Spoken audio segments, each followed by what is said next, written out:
Hello everyone, I'm glad you're here tonight, and I hope you're ready to drift into a calm state while listening to this story.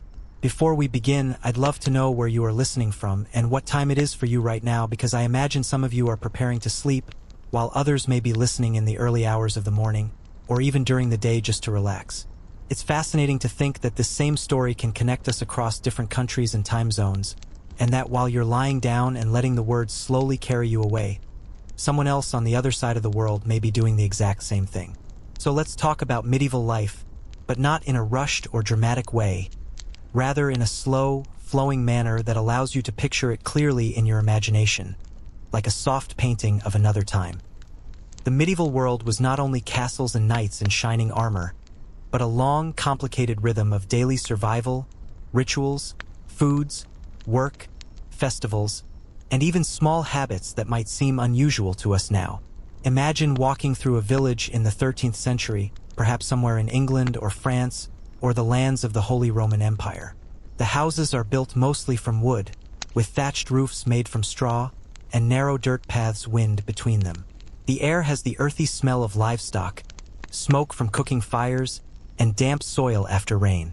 Most people never traveled far from the place where they were born, so the village itself was their entire world, and beyond the horizon lay only stories and rumors brought by merchants or wandering travelers.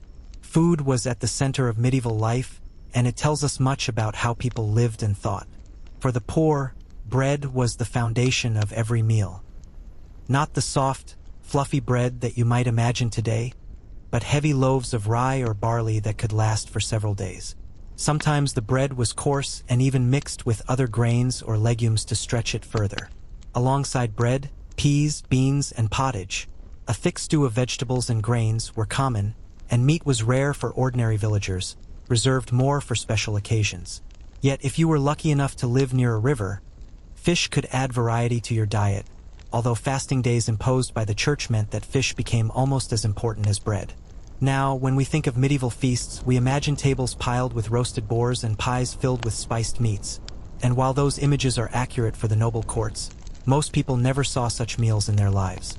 The diet of peasants was humble, but it was also practical.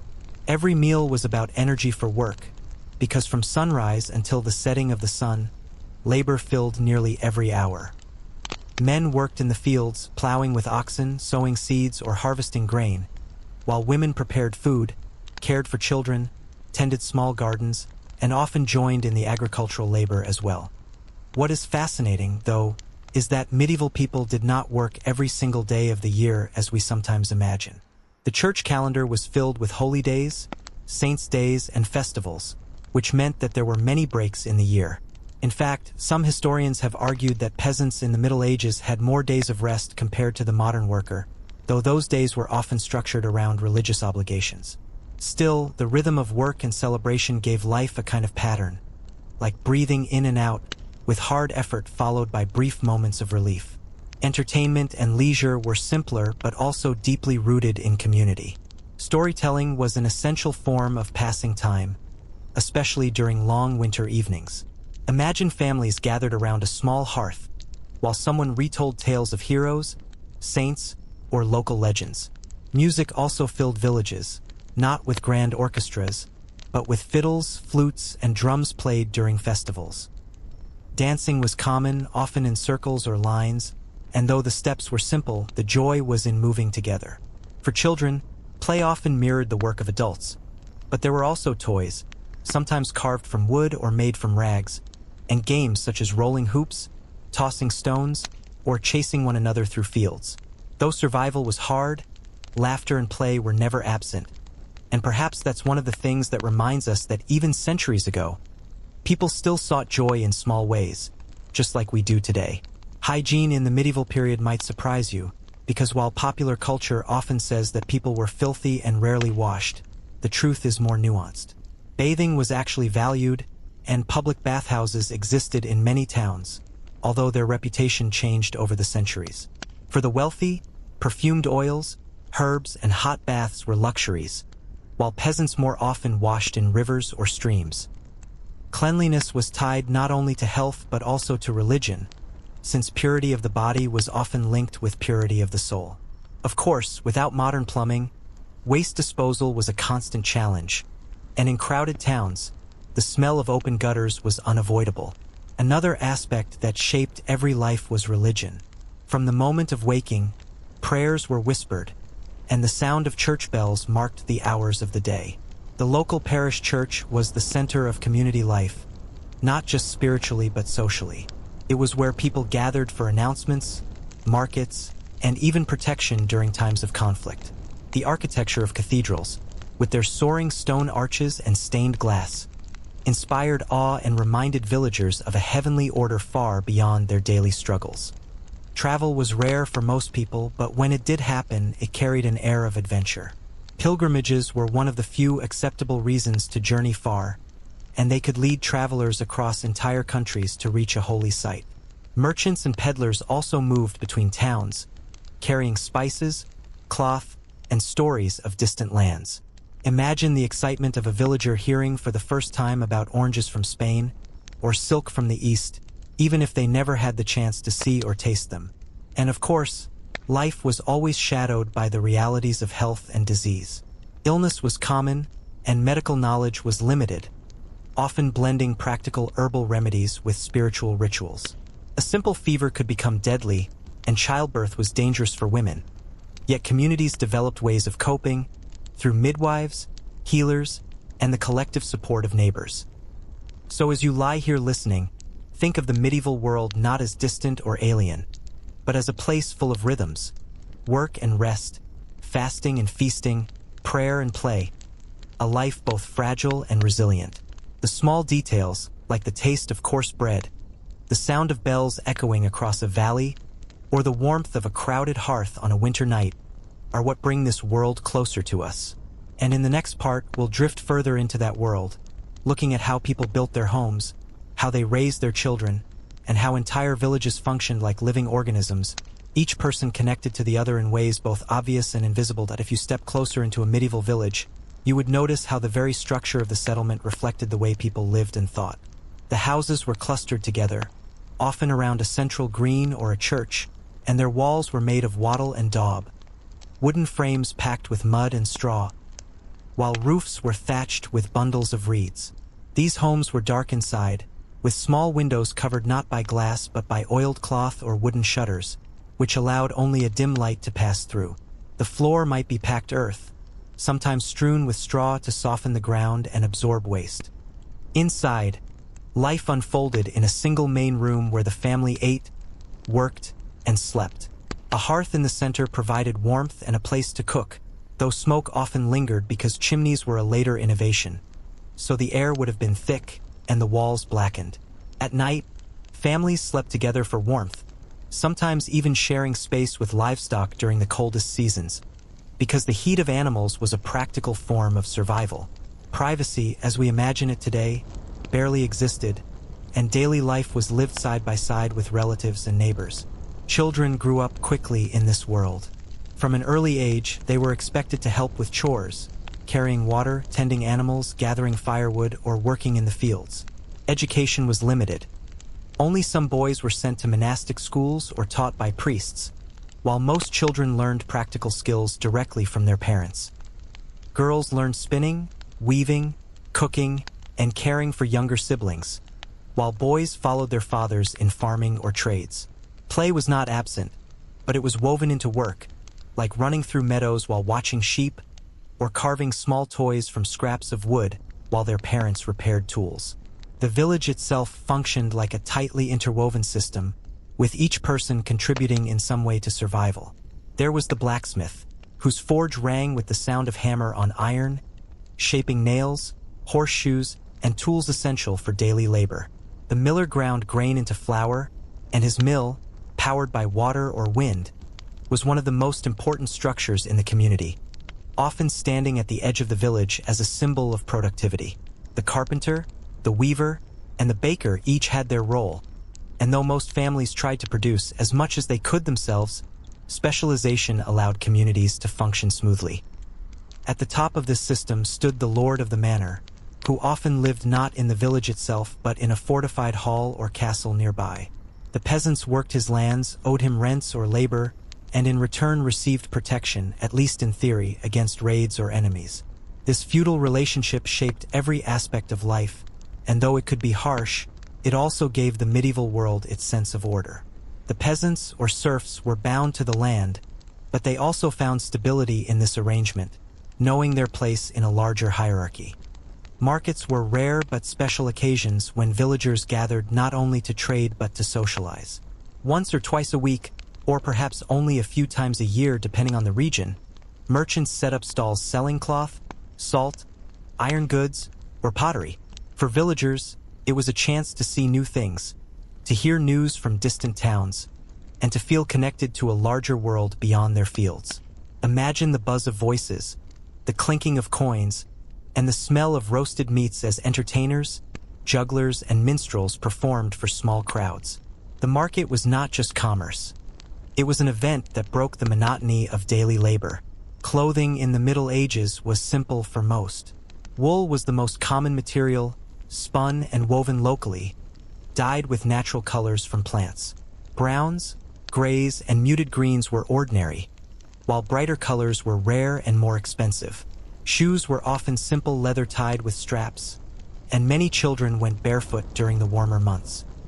For the wealthy, fashion was a way to display status, with richly colored fabrics, silk imported from afar, and garments trimmed with fur. Yet in the village, clothing was purely practical, designed to withstand hard work and changing weather. Seasons played a huge role in shaping life. Spring was a time of planting, long days of sowing seeds and praying for favorable weather. Summer brought endless labor in the fields, while autumn was dominated by the harvest, when every able body worked to gather crops before the cold arrived. Winter was quieter in terms of farming but also harder, with limited food stores and long nights by the fire. People told stories, repaired tools, and prayed for survival until the cycle began again. The rhythm of the seasons was so deeply ingrained that festivals and religious observances often marked turning points, reminding people of the sacred connection between the earth and their lives. Justice in the village was another reflection of order. Disputes were settled in manorial courts, where fines were paid in grain or livestock rather than coins. Punishments could be harsh, but often they were meant to restore balance rather than destroy lives. A thief might be shamed or ordered to repay, while more serious crimes were rare in small, tight-knit communities where everyone knew each other. Gossip itself acted as a form of control, because reputation was everything, and to lose the trust of neighbors meant isolation in a world where survival depended on cooperation. Religion wove through every layer of existence, and not only in the church. Crosses marked roadsides, prayers blessed fields before planting, and holy water was sprinkled in homes. Saints' relics were believed to hold power, and pilgrims carried badges from holy sites as protection. The belief that unseen forces shaped the world was so strong that few decisions were made without invoking divine guidance. Even small actions, like lighting a candle before a journey or whispering a prayer before sleep, created a sense of order in the face of uncertainty. Amid all of this, there were moments of joy that gave life its richness. Weddings brought entire villages together for dancing, drinking, and celebration, sometimes lasting for days. Seasonal fairs lit up the year with music, contests, and the smell of roasted meat. The arrival of a traveling troupe of actors was an event children would remember for years, with plays that mixed comedy, morality, and spectacle. Life was undeniably hard, but it was also full of color, laughter, and resilience. And so, when we look at this medieval village, we don't see only hardship, but a world that moved to its own steady rhythm, where every person had a role, every season had meaning, and every day was filled with small details that tied people to each other and to the land they lived on. The hum of the blacksmith's hammer, the murmur of prayers in the church, the laughter of children chasing one another through fields. These sounds and sights created a life that, though distant, is still easy to imagine. In the next stretch of our journey, we will move beyond the village to the world of towns and cities, where life was louder, more crowded, and full of opportunities and dangers that shaped the course of the Middle Ages. As the centuries passed, Not all people lived their entire lives within the narrow boundaries of a small village. Some found themselves drawn toward towns and cities, places where the sounds of bells and the calls of merchants filled the air, and where life pulsed with a different energy compared to the quiet rhythms of the countryside. Entering a medieval town was like stepping into a dense tapestry of sights, smells, and voices that told stories of ambition, trade, faith, and survival. Towns were often enclosed by walls, built not only for protection but also as a statement of pride. Passing through the gates, a visitor would find themselves on narrow streets that twisted unpredictably, lined with tall timber-framed houses that leaned toward one another as if whispering secrets across the way. The ground floors of these homes were often shops, workshops, or taverns, while families lived in cramped quarters above. Wooden signs with painted symbols hung outside. A boot for a cobbler, a tankard for an inn, a loaf of bread for a baker.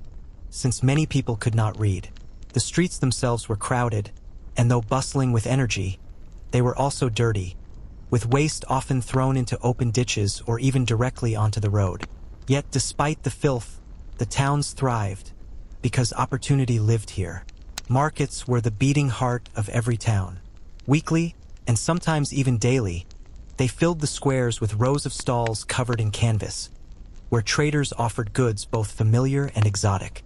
You might see a farmer selling fresh cabbages or onions next to a cloth merchant displaying wool dyed in bright hues, while a spice seller tempted customers with the mysterious scent of cinnamon, nutmeg, and pepper that had traveled across thousands of miles to arrive here. For most villagers who visited, simply smelling these spices was an astonishing experience, for they represented faraway lands and unimaginable wealth. Coins clinked constantly, but barter was also common, as people exchanged grain or poultry for tools, shoes, or other essentials. Guilds played a powerful role in shaping urban life. These were associations of craftsmen and merchants who regulated their trades, set standards of quality, and ensured fair practices. To join a guild was to enter into a brotherhood, where apprentices trained under masters, learning skills that could take years to perfect. A young boy might spend his youth sweeping floors in a carpenter's workshop before slowly learning to shape wood, carve joints, and eventually become a journeyman traveling from town to town in search of work. For the masters, guilds protected their economic interests, but they also created community, holding feasts, sponsoring religious events, and even caring for widows and orphans of their members. Towns were noisy, filled with the constant hammering of smiths, the calls of vendors shouting their goods, the barking of dogs, and the tolling of bells marking the hours of prayer. Yet they were also centers of culture. Minstrels sang in taverns, jugglers and performers entertained crowds in open squares, and actors staged mystery plays that blended drama with religious teaching. These plays were not mere entertainment. They were moral lessons, reminding people of sin, virtue, and the eternal struggle between good and evil. Imagine a crowd of townsfolk standing shoulder to shoulder, laughing at comic characters, gasping at dramatic scenes, and then going home with the lessons lingering in their minds. Taverns themselves deserve mention, because they were more than just places to drink. They were meeting points where travelers shared news, merchants struck deals, and townsfolk escaped the stress of daily life. The air was heavy with the scent of ale and roasted meat. Laughter mingled with arguments, and dice games clattered on wooden tables. For many, the tavern was the true center of social life, where community bonds were forged, and where strangers could become friends or rivals. Within a single evening, religion shaped towns just as it did villages, but here its presence was even more monumental. Cathedrals rose with towers that dominated the skyline, symbols of both faith and wealth. The construction of these massive structures could take generations, with entire communities dedicating their lives to building something they might never see completed. Inside, stained glass windows filled with colored light transformed the stone interiors into sacred space, and the chants of monks or the voices of choirs echoed with a sound that seemed otherworldly. These buildings were not only spiritual centers but also practical ones. Markets were held in their shadows, legal disputes were settled at their doors, and festivals began at their altars. Life in towns, however, carried risks that were less common in villages. Fire was a constant danger, for wooden houses stood so close together that a single spark could destroy entire neighborhoods. Disease spread quickly in the crowded conditions, and outbreaks of plague or other illnesses could wipe out large portions of the population in weeks. Yet despite these dangers, people continued to flock to towns, because here one could escape the rigid hierarchy of the countryside and carve out a new life, even if it meant hardship. Women in towns played active roles too. Many worked alongside their husbands in shops or ran businesses when widowed. Some brewed ale, others wove cloth, and some sold food from stalls. In certain guilds, women were accepted as members, especially in trades like textiles. Though limited by laws and customs, many women found ways to support their families and claim a place in the bustling urban economy. Education also blossomed in towns. Monastic schools gave way to universities in cities like Paris, Bologna, and Oxford, where scholars debated philosophy, theology, law, and medicine. Students came from across Europe, often living in poverty, but united by a hunger for knowledge. The streets near these centers buzzed with youthful voices, heated arguments, and the scratching of quills on parchment. Universities were not only about books and lectures. They were melting pots of culture, ideas, and ambition, planting the seeds for changes that would shape the future. And so, towns and cities became hubs of trade, art, learning, and faith, places where medieval life gathered in concentrated form. To walk through them was to see humanity in all its forms. The beggar sleeping under a bridge, the merchant counting coins by candlelight, the mason shaping stone for a cathedral, the child chasing a hoop down a street, the pilgrim kneeling before a relic, the scholar bent over a manuscript. Each figure was a thread in the vast fabric of the Middle Ages, weaving together hardship, hope, and the relentless drive to live and to create. As night fell in these towns, the noise would quiet, the markets would close, and only the flickering of torches or lanterns lit the narrow streets. Behind shuttered windows, families gathered around small meals, merchants tallied their accounts, and priests recited their evening prayers. Sleep came slowly in crowded quarters, with the hum of life lingering outside. But tomorrow, at the ringing of the bells, the town would awaken again with the same restless energy. In our journey forward, we will linger on the lives of those who often remain unseen: the craftsmen, the merchants, the entertainers, and the ordinary people who gave the medieval city its soul, each with their own stories, each shaping the history that still echoes today. When you picture the medieval city at its busiest, you must imagine the sound of tools echoing from open workshops, the scent of freshly baked bread spilling into the street, and the cries of merchants calling customers to inspect their goods. The city was alive because of its workers, each one mastering a trade that demanded years of practice, patience, and discipline. These men and women were the craftsmen and merchants, the beating heart of urban society, whose skill and ambition gave towns their character. Step into the workshop of a blacksmith, and you would find sparks flying from the anvil as iron glowed red-hot in the forge. The rhythm of the hammer, striking over and over, could be heard across the street. A blacksmith was more than a maker of horseshoes. He crafted hinges for doors, nails for construction, chains, weapons, and tools for farming. Without him, neither the peasant nor the knight could function, and so his role, though humble, was indispensable.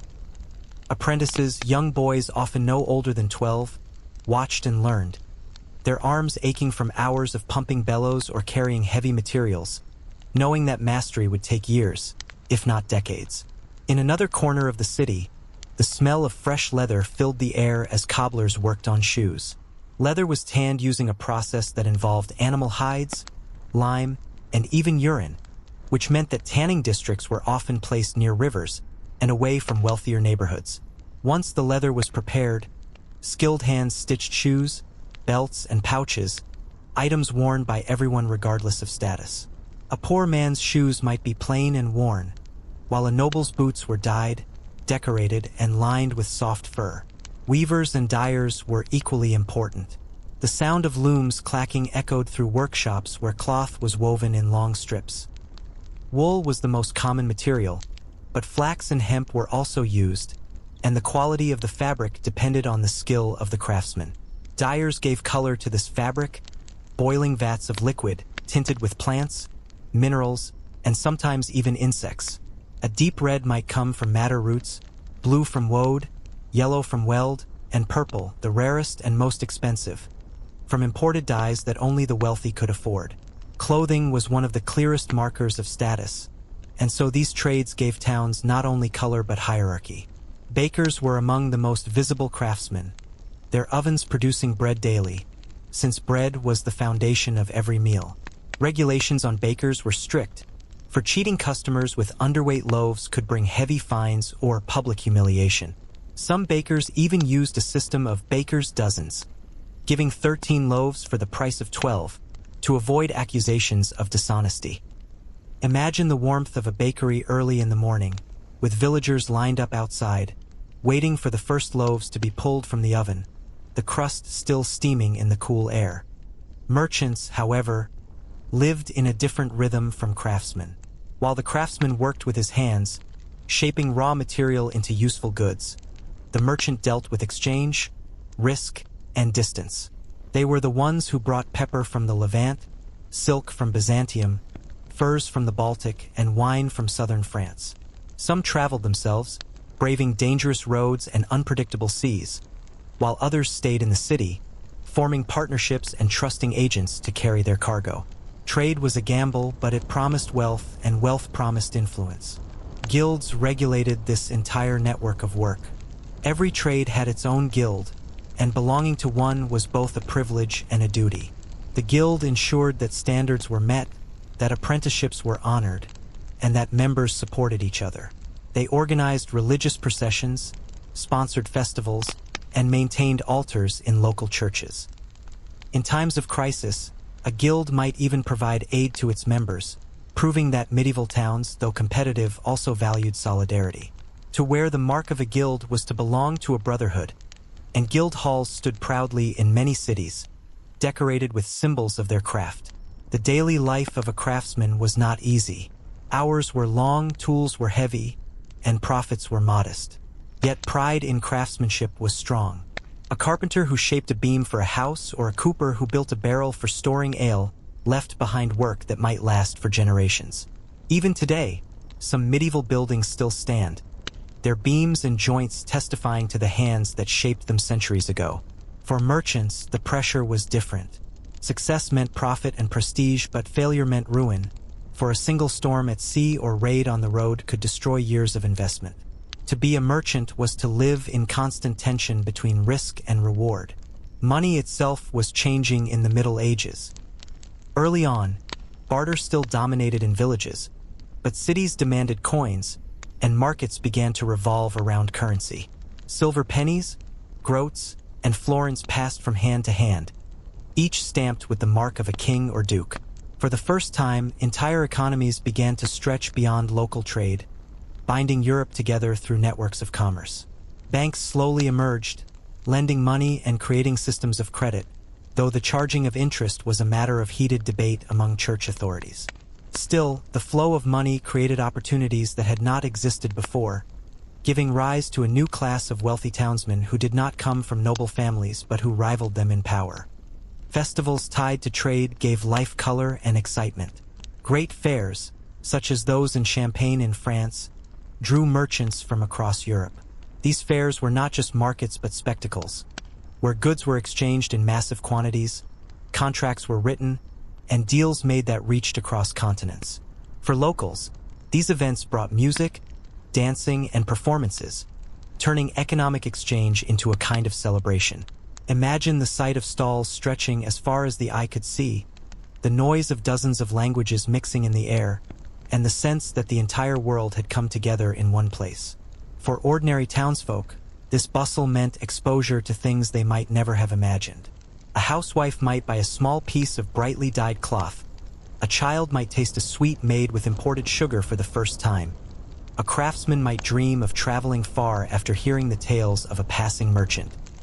In this way, towns became not only centers of economy but also of imagination, expanding horizons far beyond the walls that contained them. But all of this rested on fragile foundations. War could cut trade routes, disease could empty markets, and fire could destroy warehouses filled with precious goods. To live as a craftsman or merchant in the Middle Ages was to balance constantly between creation and loss, between security and risk. And yet, it was in this balance that towns thrived, for ambition drove men and women to keep striving, to keep working, to keep shaping their world with their hands, their words, and their dreams.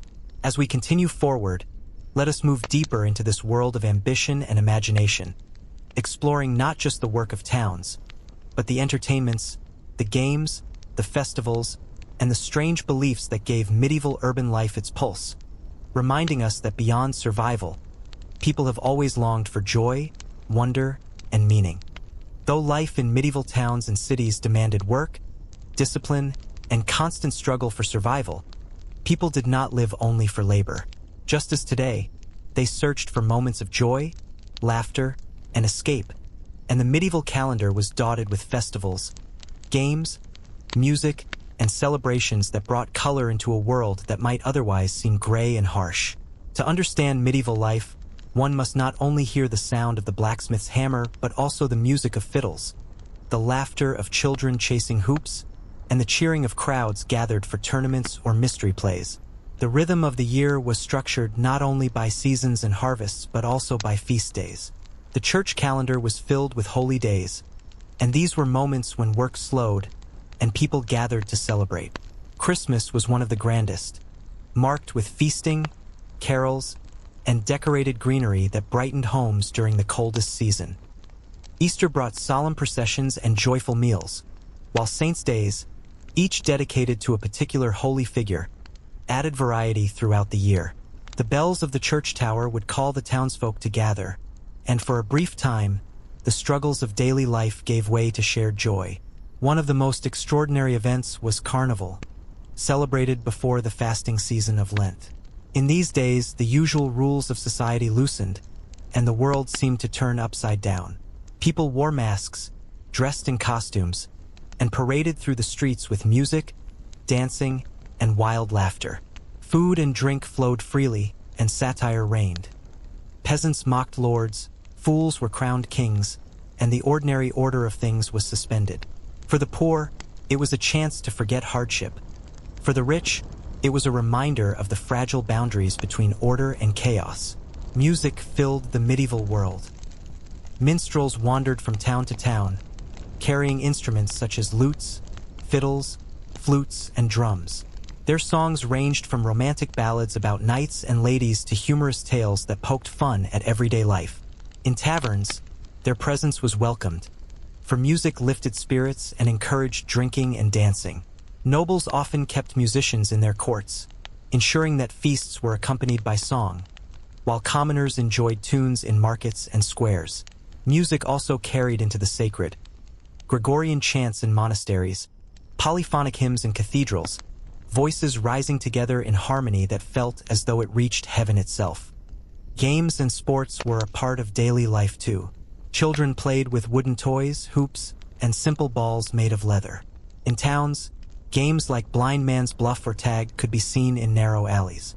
Adults enjoyed dice games and board games such as Nine Men's Morris or early versions of chess, which spread from the East into Europe during this period.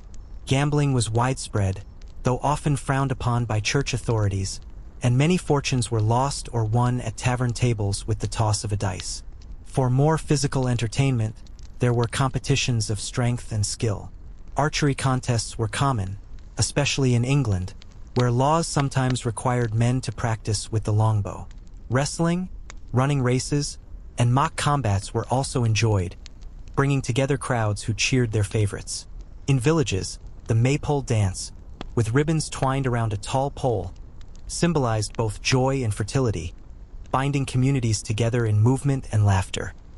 But no spectacle matched the grandeur of the tournament. These events, originally chaotic melees where groups of knights fought in simulated battle, evolved into structured competitions that combined martial skill with pageantry. Jousting became the highlight, as armored knights charged at one another with lances, seeking to unseat their opponents before roaring crowds. The tournament was more than sport. It was theater, where knights displayed their courage, their coats of arms, and their devotion to ladies who watched from pavilions. Trumpets sounded, banners fluttered, and the clash of steel rang out, thrilling those in attendance. For commoners, it was a rare glimpse of the aristocratic world. For nobles, it was a stage for honor and reputation. The theater also played a powerful role in medieval entertainment. Mystery plays, performed in town squares or churchyards, dramatized stories from the Bible. Entire guilds took part, each sponsoring a different scene. The carpenters might perform the building of Noah's Ark, while the bakers presented the Last Supper. These plays could last for days, blending drama, spectacle, and teaching in a way that reached even the illiterate.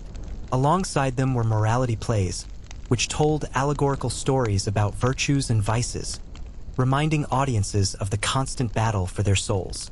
And for pure amusement, farces and comedic performances allowed people to laugh at exaggerated characters and ridiculous situations, offering a lighter view of the world. Street performers added another layer of vibrancy. Jugglers, acrobats, and animal trainers amazed crowds with feats of balance, tricks, and clever routines. Dancing bears, though cruel by modern standards, were common sights in marketplaces, drawing audiences with their novelty. Storytellers recited epic tales of heroes like King Arthur or Charlemagne, their voices carrying over the chatter of the crowd, holding listeners in suspense with every twist of the narrative. Food and drink accompanied nearly all festivities. On feast days, even poorer families might enjoy meat, something often scarce in their diets. Ale flowed in taverns, while nobles dined on roasted boars, spiced pies, and sweet pastries. Seasonal specialties marked the year: honey cakes at certain festivals, mulled wine in winter, fresh fruits in summer. To eat well was a form of celebration in itself, a temporary abundance that reminded people of life's pleasures. What is striking is how much these entertainments served to unite communities. In the crowded streets of a festival, distinctions between lord and peasant, master and apprentice, rich and poor blurred for a time. All shared the same music, the same laughter, the same sense of wonder at a juggler's trick or a knight's joust. These moments of shared joy gave balance to the struggles of survival, binding communities together with bonds not of necessity but of delight. And as night fell after a day of celebration, the echoes of laughter, the faint strains of music, and the smell of roasted food lingered in the streets. Lanterns burned low, children fell asleep still clutching toys, and adults, weary from dancing or cheering, returned to their homes with memories that would carry them through long days of labor. Entertainment in the Middle Ages was never trivial. It was essential, for it reminded people that life, even in hardship, was meant to be lived not only with effort but also with joy. As we move forward, let us look not just at the celebrations of life but also at the darker undercurrents. The fears, the superstitions, the punishments, and the ways in which medieval people tried to understand and control the forces of a world that often seemed both magical and threatening. To understand the medieval world fully, one must step not only into its festivals and markets, but also into the shadows that haunted its nights and the whispers that filled its villages. For beyond the laughter of fairs and the glory of tournaments lay an undercurrent of unease, a constant awareness that unseen forces shaped the lives of men and women.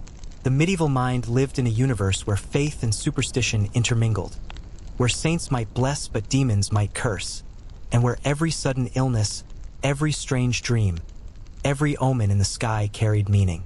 Darkness itself was feared. Streets had no lamps, and only the moon or a lantern gave light. To walk alone at night meant to step into a realm of danger, where thieves lurked in alleys, wolves howled beyond the walls, and spirits were believed to wander. Many people avoided venturing out after sunset, and if they did, they carried charms, crosses, or whispered prayers to ward off misfortune. Even shadows could stir anxiety, for in their shifting shapes people thought they saw signs of restless souls. Superstition shaped daily routines in subtle but persistent ways. A farmer might hesitate to sow his fields if he saw a crow circling overhead, believing it foretold a poor harvest. A woman might tie herbs above her door to protect her household from envy or the evil eye. If a child grew sick, neighbors might whisper that someone had cursed the family, and remedies would combine both medicine and ritual. A potion of herbs might be given, but alongside it prayers, blessings, or even charms made of bone, iron, or carved wood. Astrology held extraordinary influence. Learned men studied the stars, believing the heavens mapped the destiny of nations and individuals alike. Kings consulted astrologers before battles, merchants sought their advice before journeys, and common folk listened when someone claimed to read the signs of the zodiac. A comet blazing across the sky was never just a celestial event. It was a message, often a warning of famine, plague, or war. For a world without science as we know it, the night sky was alive with intentions, a canvas painted by forces greater than any earthly power. Witchcraft was both feared and misunderstood. While the great witch hunts of later centuries had not yet fully begun, suspicions already simmered. A woman who knew herbs too well, who lived alone, or who was seen muttering prayers in unusual ways might attract accusations. At times, healers and midwives, who possessed practical knowledge of plants and remedies, were respected. Yet in moments of crisis, when livestock died or crops failed, suspicion turned them into scapegoats.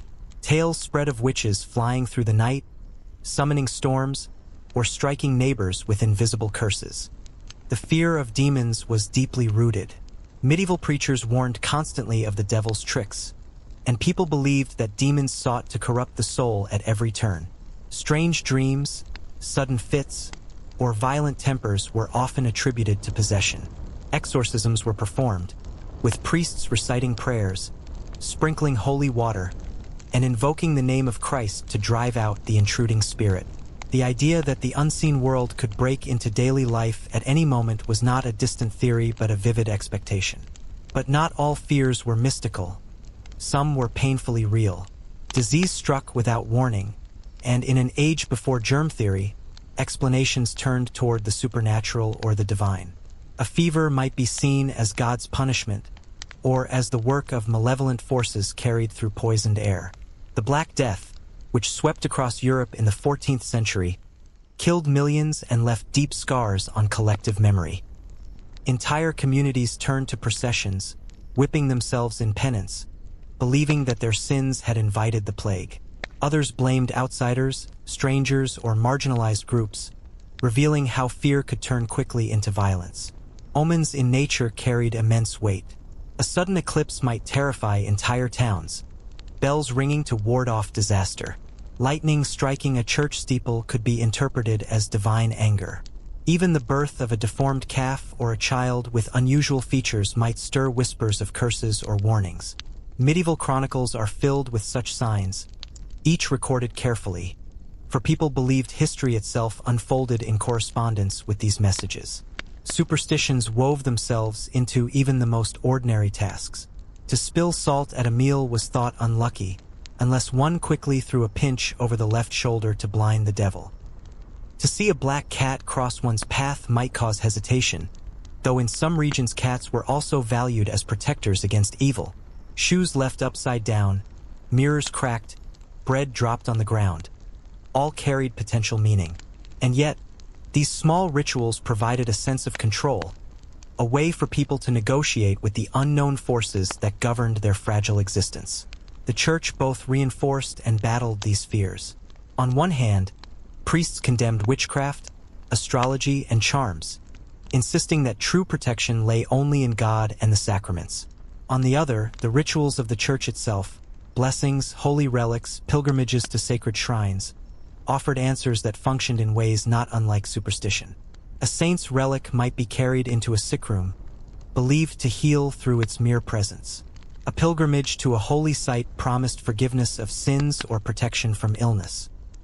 Thus, faith and superstition often blurred into one another, shaping a worldview in which the natural and the supernatural overlapped constantly. Children grew up in this atmosphere of both wonder and anxiety, hearing stories by firelight of saints who performed miracles, but also of ghosts that wandered in penance, of headless riders who roamed the countryside, of creatures lurking in forests. Folktales served not only to entertain but also to warn, embedding caution in the young and reminding adults that life was filled with dangers both seen and unseen. And yet, For all these fears, such beliefs gave meaning. They explained the inexplicable, offering narratives where science had none. They connected communities in rituals, whether warding off evil with herbs or ringing bells to chase away storms. They reminded people that life was fragile, that unseen forces could upend it at any moment, but also that protection was possible through faith, ritual, and unity. As the sun set on medieval towns and villages, doors were barred, candles were lit, and prayers were whispered. Beyond the walls, darkness stretched wide, filled with mysteries and dangers that no one could fully grasp. But within the flicker of firelight, people told their stories, held their charms, and trusted that dawn would come again. And so, from the laughter of festivals, we now move into the shadows of fear. But as our journey continues, we must step even deeper into the institutions that shaped belief and power. The church, the monasteries, and the towering cathedrals whose spires reached not only into the sky but into the very imagination of medieval people. If there was one institution that touched every life in the Middle Ages, from the peasant laboring in the field to the king ruling in his hall, it was the church. Its bells marked the rhythm of the day, its feasts structured the calendar, its sacraments framed every stage of existence from birth to death. Faith was not simply a private matter. It was the very fabric of society, a constant presence in the background of every action, decision, and hope. To live in medieval Europe was to live under the shadow and light of the church. From the smallest village chapel to the vast cathedrals that rose above towns, sacred spaces were everywhere. The church was more than a building where people gathered on Sundays. It was a community center, a court of law, a storehouse of knowledge, and a place of refuge in times of crisis. For peasants, the parish priest was often the only literate figure in their lives, someone who could read, write, and interpret the mysteries of Scripture. The priest baptized infants, blessed marriages, heard confessions, and conducted funerals, guiding souls at every step. Monasteries stood as both spiritual sanctuaries and centers of labor, learning, and culture. Behind their stone walls, monks lived according to strict rules, rising before dawn for prayers, fasting, working the fields, and copying manuscripts in candlelight. The rule of Saint Benedict shaped many of these communities, demanding obedience, stability, and a balance of prayer and work. Yet monasteries were not isolated from the world. They were engines of economic growth, cultivating lands, managing estates, and producing goods. Travelers found hospitality within their walls, the sick found care, and the hungry found food. The monasteries also preserved knowledge. In their scriptoria, monks copied texts by hand, letter by letter, illuminating them with gold and intricate designs.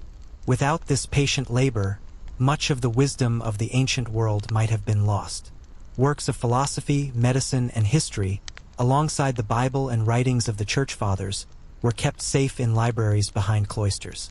When one imagines the Middle Ages as dark, it is easy to forget the glow of the monk's lamp over a manuscript, the quiet dedication that allowed future generations to inherit the past.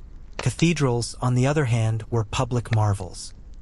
Rising higher than any other building in a town, with spires that seemed to touch heaven itself, they symbolized the power of God and the devotion of communities that labored for decades, even centuries, to complete them.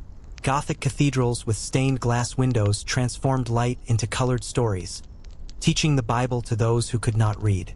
Every sculpture, every carving told of heaven, hell, saints, or demons, reminding all who entered that the divine surrounded them. To step into a cathedral was to step into another world, one filled with awe, mystery, and a sense of eternity. Pilgrimages were a powerful expression of faith. People traveled long distances, sometimes across entire countries, to visit holy sites where saints were believed to perform miracles. The shrine of St. James in Santiago de Compostela, the relics of St. Thomas Becket in Canterbury, or the sanctuaries of Rome and Jerusalem drew countless pilgrims. Some walked barefoot, others carried staffs and wore scallop shells as symbols of their journey. For many, pilgrimage was a penance for sins. For others, it was a way to seek healing or blessings. The roads were dangerous, yet pilgrims pressed on, trusting that each step brought them closer to divine grace. The power of the church extended into law and politics. Kings and nobles sought its blessing to legitimize their rule, and disputes were often settled by church courts. The threat of excommunication, being cut off from the sacraments and the community, was feared by both commoners and rulers. Entire kingdoms could face interdict, a punishment in which no religious services were performed, plunging societies into spiritual crisis. The Pope, seated in Rome, wielded influence that reached across Europe, able to shape wars, settle disputes, or call for crusades. For ordinary people, however, faith was lived in small, intimate ways. Candles lit before images of saints, prayers whispered at night, the sign of the cross made before work began. These gestures infused daily life with meaning. The rosary offered a rhythm for devotion, while hymns sung in church became part of the collective memory of communities. Birth, illness, marriage, and death all carried rituals that bound individuals to the eternal. Mysticism also flourished in this age. Visionaries, often women, reported visions of Christ, the Virgin Mary, or the saints, writing about divine experiences that inspired awe and controversy alike. Figures such as Hildegard of Bingen combined spiritual visions with music, poetry, and knowledge of medicine, showing how deeply intertwined faith and creativity could be. These mystical voices provided not only personal comfort, but also shaped the spiritual landscape of their time, reminding believers that the divine could reach directly into human hearts. Yet the church was not without flaws. Wealth, power, and corruption sometimes stained its image. Indulgences were sold, positions were bought, and bishops lived like princes. Preachers railed against these abuses, and reform movements emerged, seeking to restore purity and devotion. These tensions would eventually explode centuries later in the Reformation, but even in the Middle Ages, people wrestled with the gap between the ideal of holiness and the reality of human weakness. Despite imperfections, the church remained the anchor of medieval life. In times of famine, people prayed for rain before statues of saints. In moments of war, they carried crosses and relics into battle. In joy, they celebrated feast days with processions, music, and dancing. The church gave them a story, a sense of place in the universe, and the hope that beyond suffering lay eternal peace. When one hears the bells echoing across medieval fields, calling all to prayer, it is easy to imagine how deeply those sounds shaped the rhythm of existence. They marked not only ours but also the beating of hearts tuned to something greater than themselves. As we continue, let us step beyond the cloisters and cathedrals, out into the larger stage of history, where kings, knights, and castles dominated the landscape. For while faith guided souls, power and politics shaped the world they lived in. As the bells of the church rang out across the fields, they did not echo alone. For beyond the sound of prayer lay another rhythm, harsher yet equally defining. The clash of swords, the thunder of hooves, and the constant hum of politics that wove kingdoms together and tore them apart. Faith may have guided souls, but castles and armies shaped the land, and knights became both symbols of honor and instruments of fear. The castle, rising upon a hill or guarding a river crossing, was the beating heart of secular power. Built first of wood and earth, later of stone, castles were both fortresses and homes, designed to withstand siege and to project dominance. High curtain walls, towers with arrow slits, and moats filled with water or sharpened stakes reminded all who looked upon them that authority here was not to be challenged. Yet within those walls, life was not only military. Lords and ladies presided over courts where disputes were judged, where guests feasted, and where alliances were forged through marriage and negotiation. Knights embodied ideals that still echo in stories today. Clad in mail and later in shining plate armor, they swore oaths of loyalty to their lords, promising to defend their lands and uphold honor. The code of chivalry, though often more ideal than reality, held that a knight should be brave, loyal, generous, and protective of the weak. Songs and poems celebrated knights who defended ladies, fought with courtesy, and served justice. Yet, the reality of battle was far less romantic. Mud, blood, and the chaos of war left little room for poetry. Training for knighthood began in childhood. A boy of noble birth might start as a page, serving in a lord's household, learning manners, music, and the basics of horsemanship. In his teenage years, he became a squire, assisting a knight in battle, caring for his armor, and learning the art of combat. Only after proving his courage and skill could he be knighted, often in a solemn ceremony with prayers, blessings, and the touch of a sword upon his shoulders. To be a knight was not merely to fight, but to embody a tradition, a living symbol of feudal loyalty. War, however, was not the only stage for knights. Tournaments became spectacles where martial skill was displayed before cheering crowds. Justs, where mounted knights charged with lances, were dangerous but thrilling events. Melees, chaotic mock battles, tested endurance and strategy. Victories brought glory and sometimes wealth, while defeats could humiliate.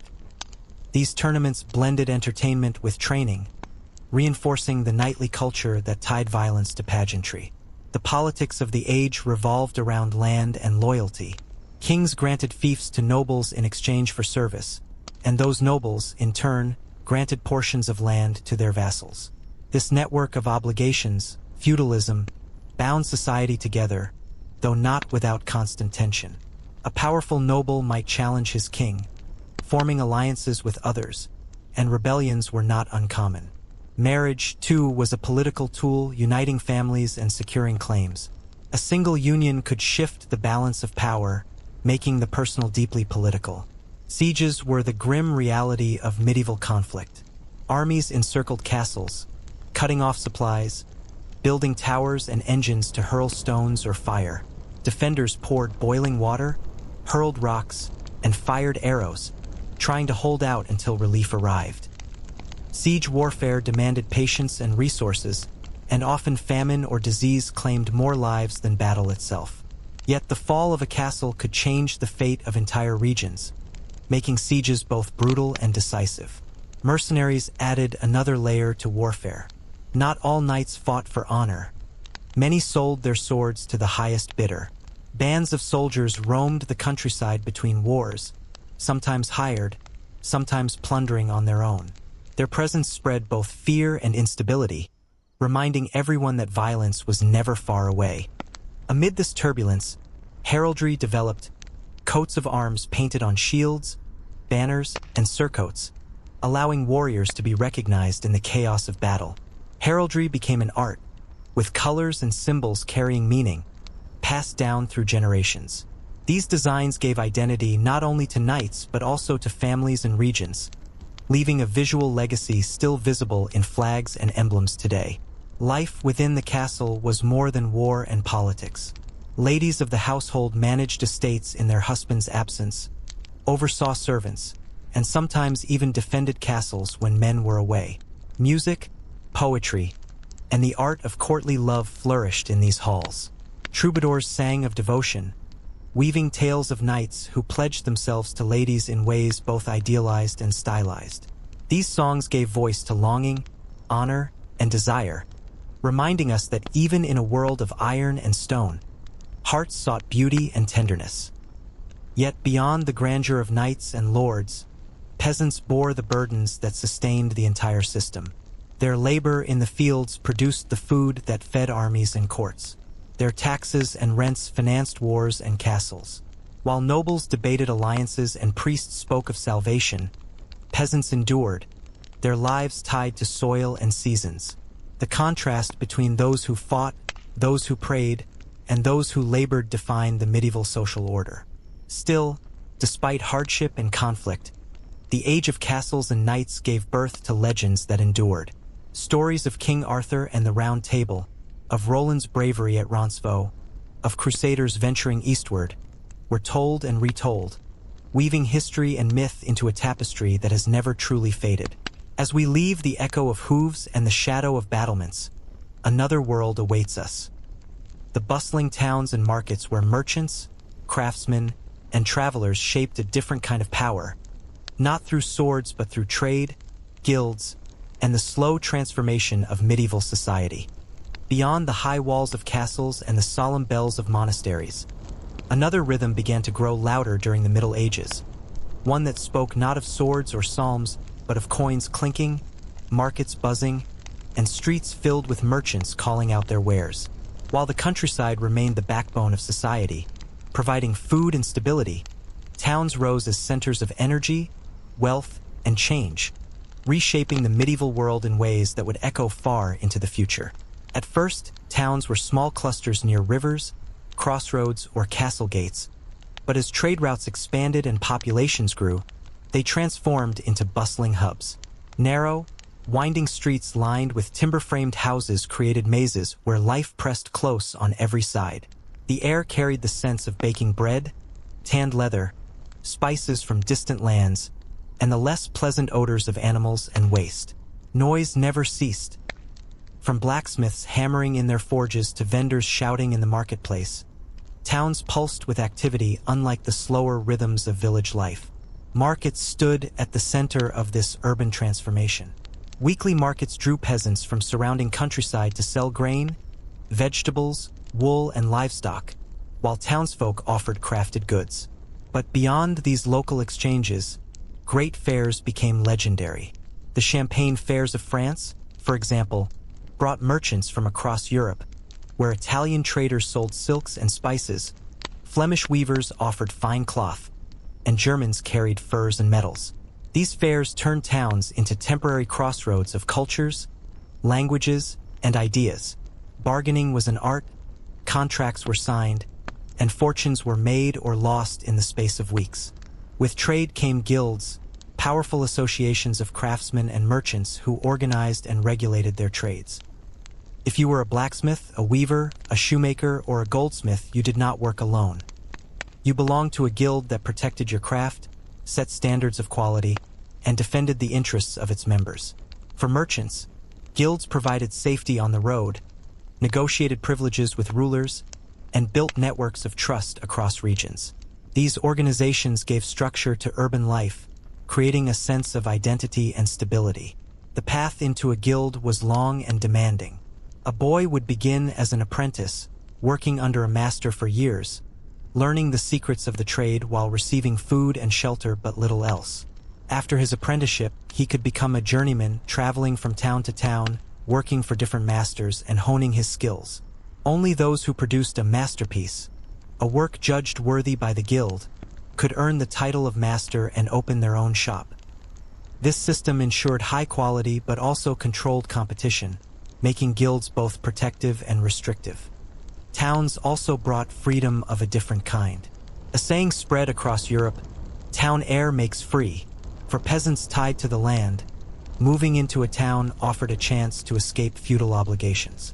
After a year and a day of residence, many could claim freedom from their former lords. This possibility gave towns an aura of opportunity, drawing ambitious men and women who sought lives beyond the plow. With growing wealth, towns demanded self-government. Many gained charters from kings or lords, granting them rights to govern themselves, hold courts, and collect taxes. Town councils, often dominated by wealthy merchants, made decisions about defenses, markets, and public order. This rise of municipal independence shifted power away from feudal lords and created new forms of political life, planting seeds of civic identity that would later flourish in Europe's great cities. But town life was not without its challenges. Streets were often muddy, cramped, and filled with refuse. Fire was a constant danger, as houses built of wood and thatch could ignite quickly. Disease spread easily in crowded quarters, and epidemics occasionally swept through, devastating populations. Despite these hardships, towns continued to grow, for the opportunities outweighed the risks. Cultural life flourished in towns as well. Minstrels and jugglers performed in squares, storytellers recited epics, and theaters began to appear, often tied to religious festivals. Education expanded, too, as schools were founded near cathedrals and eventually developed into universities. Students flocked to places like Bologna, Paris, and Oxford, where scholars debated philosophy, law, and theology, shaping the intellectual future of Europe. The hum of discussion in lecture halls was as much a part of urban life as the cries of merchants in the market. Towns also created new social tensions. Wealthy merchants formed an urban elite, living in grand houses and wielding influence in councils, while poor laborers and unskilled workers struggled for survival. Inequality bred unrest, and riots or uprisings were not uncommon when prices rose or rulers imposed new taxes. These conflicts revealed that towns, for all their promise, were not utopias but microcosms of human ambition, rivalry, and struggle. Yet the vitality of towns cannot be overstated. They linked distant regions through trade, fostered innovation in crafts and learning, and gave birth to a new middle class whose influence would eventually reshape the very foundations of medieval society. The hum of their markets, the clang of their workshops, and the debates of their councils marked a turning point, a shift from a world dominated solely by lords and peasants toward one where commerce and civic life had their own power. As merchants counted their coins and craftsmen polished their wares, another force was stirring in the medieval world, one not confined to local streets or markets but stretching across continents. The Crusades, pilgrimages, and encounters with distant lands that would bring Europe into direct contact with worlds beyond its borders. When the people of medieval towns counted their coins and lords surveyed their castles, a call began to echo across Europe that would draw tens of thousands far, from their fields, homes, and hearths. This was not merely the whisper of trade routes or the quiet hum of learning, but a cry that promised salvation, glory, and adventure. The call of the Crusades.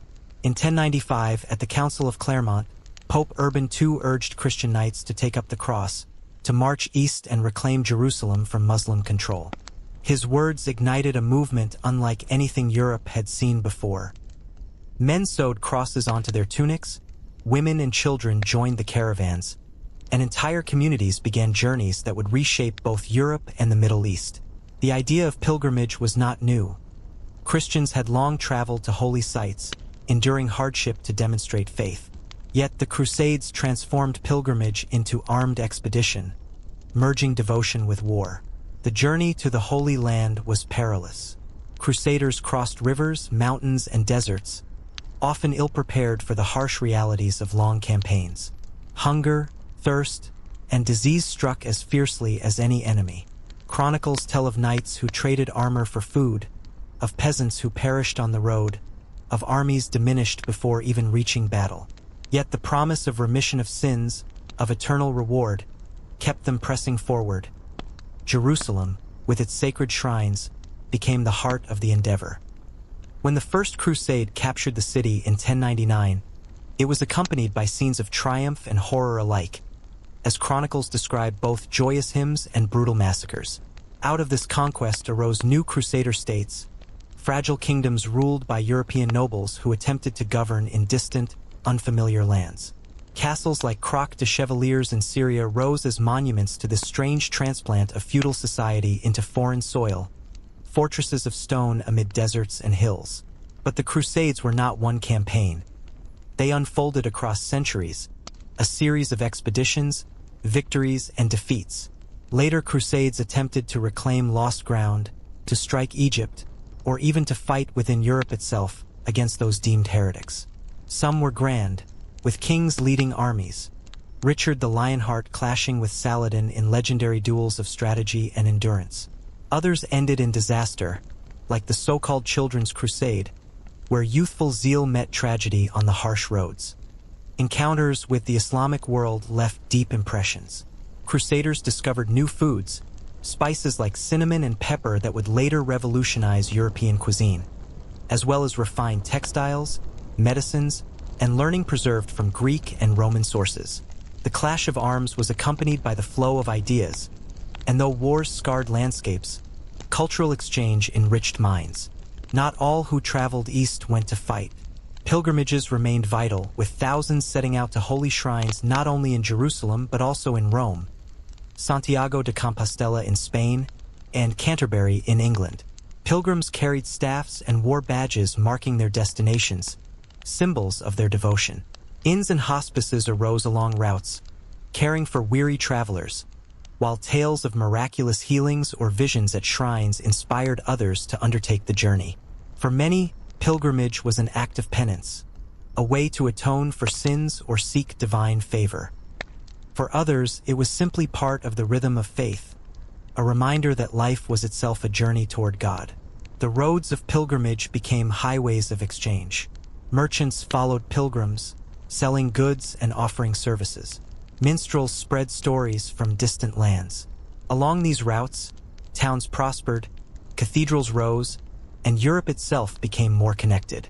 In a world often divided by language, custom, and local loyalty, the shared act of pilgrimage created a sense of common faith that stretched across borders. The Crusades also gave rise to military orders that blended monastic devotion with martial discipline. The Knights Templar, with their white mantles marked by red crosses, guarded pilgrims and amassed wealth that made them both powerful and controversial. The Hospitallers, dedicated to caring for the sick and wounded, became formidable warriors as well. These orders embodied the paradox of the age. Men bound by vows of poverty, chastity, and obedience, yet wielding swords and commanding vast resources. Their legacies still linger in legend and in the imagination of later centuries. Yet while many looked east, others turned inward, questioning the cost of endless wars. Critics pointed to the suffering inflicted on both Christians and Muslims, the broken promises, the corruption that sometimes accompanied these holy ventures. Voices of doubt whispered even as armies marched, showing that medieval Europe was not united in one single vision but wrestled with the meaning of faith, violence, and purpose. Still, the lure of distant horizons did not fade. The Crusades opened European eyes to a wider world, to deserts and palaces, to scholars who studied the stars, to medicines distilled from herbs unknown in northern fields. And even when Jerusalem was lost, the memory of the journeys endured, shaping maps, inspiring stories, and fueling desires for trade routes that centuries later would launch explorers across oceans. As knights fought under the hot sun of Palestine and pilgrims trudged dusty roads, life back in Europe did not pause. Cathedrals continued to rise, learning deepened, and towns grew richer. The flow of travelers brought back not only relics and stories but also questions and ambitions. The Middle Ages, once thought of as narrow and closed, was in truth a time of movement, of restless steps, and of horizons stretching farther than ever before. And as these horizons widened, another great transformation stirred at home. The flowering of Gothic cathedrals, universities, and the intellectual debates that would make the 13th century a golden age of thought and architecture as the echoes of pilgrimages and crusading banners faded from distant lands. The heart of Europe began to beat in new ways, not through the clash of swords, but through stone, parchment, and debate. Cities that had grown rich from trade now turned their wealth toward grand projects. Projects that would reach skyward, bridge centuries, and define the medieval imagination. The Gothic cathedral, with its pointed arches, flying buttresses, and luminous stained glass, became the emblem of this era, a testament to faith, ambition, and the human desire to touch the heavens. Building a cathedral was a lifetime undertaking. Generations of masons, carpenters, sculptors, and glaziers labored side by side, their efforts stretching over decades, sometimes centuries. Each stone was carefully cut, each rib of an arch calculated to bear immense weight, each window designed to tell a story. Light became a central element, filtered through colored glass to illuminate saints, biblical scenes, and allegories, teaching those who could not read and inspiring awe in all who entered. Cathedrals like Chartres, Amiens, and Notre Dame in Paris were not merely buildings but symbols of communal dedication, where townsfolk, nobles, and clergy pooled their resources, time, and hope. The construction process itself was a marvel of organization. Masons created detailed drawings and models. Apprentices learned intricate skills on scaffolding high above the ground, and workshops produced decorative stone and woodwork. Bells were cast to call the faithful, organs installed to fill the air with music, and every surface became a canvas for storytelling. In these cathedrals, heaven and earth met, not just in theology, but in the labor, ingenuity, and artistry of human hands. Alongside these architectural achievements, universities began to flourish, transforming the way people thought, debated, and learned. Bologna, Paris, Oxford, and later Padua and Salamanca became centers where young men, and occasionally women, studied law, medicine, philosophy, and theology. Students traveled from distant towns, bringing with them different languages, customs, and perspectives. Lectures were rigorous, disputations heated, and learning was deeply intertwined with faith, for the study of logic, ethics, and natural philosophy was never separate from the divine order. The scholastic method dominated these institutions. Teachers posed questions, students debated objections, and answers were constructed through careful reasoning. Aristotle, whose works had been preserved and translated, became a cornerstone of study, often reconciled with Christian doctrine in intricate arguments. The library, a treasure trove of manuscripts copied painstakingly by hand, was the heart of the university, a place where knowledge accumulated and where scholars pushed the boundaries of understanding. Monasteries and universities were closely linked. Monks had preserved texts, copied manuscripts, and studied ancient wisdom, creating the foundation upon which universities built. But universities opened intellectual inquiry to a broader audience. Scholars could question, interpret, and debate, engaging not only with scripture but with law, medicine, and natural phenomena. The curiosity that emerged in classrooms reverberated through towns and courts, gradually shaping a society that valued learning alongside faith and martial prowess. Literature and art flourished in parallel with architecture and scholarship. Troubadours and minstrels continued to perform, but written texts gained prominence. Chronicles recorded not only wars and rulers but also daily life, providing a window into society. Poetry explored courtly love, allegory, and morality. Illuminated manuscripts, often created in monastic scriptoria, became treasures of knowledge and beauty, their intricate borders and vivid colors captivating eyes and minds alike. Science, though still rudimentary by modern standards, advanced quietly. Herbalists experimented with plants, physicians studied anatomy through observation and texts, and astrologers mapped the heavens with meticulous care. Medicine combined empirical observation with spiritual understanding. Remedies included herbs, potions, and prayers, and hospitals run by religious orders cared for the sick, blending practical care with devotion. Knowledge was fragmented, yet steadily growing, laying the groundwork for transformations to come. Meanwhile, philosophy grappled with existence, morality, and God.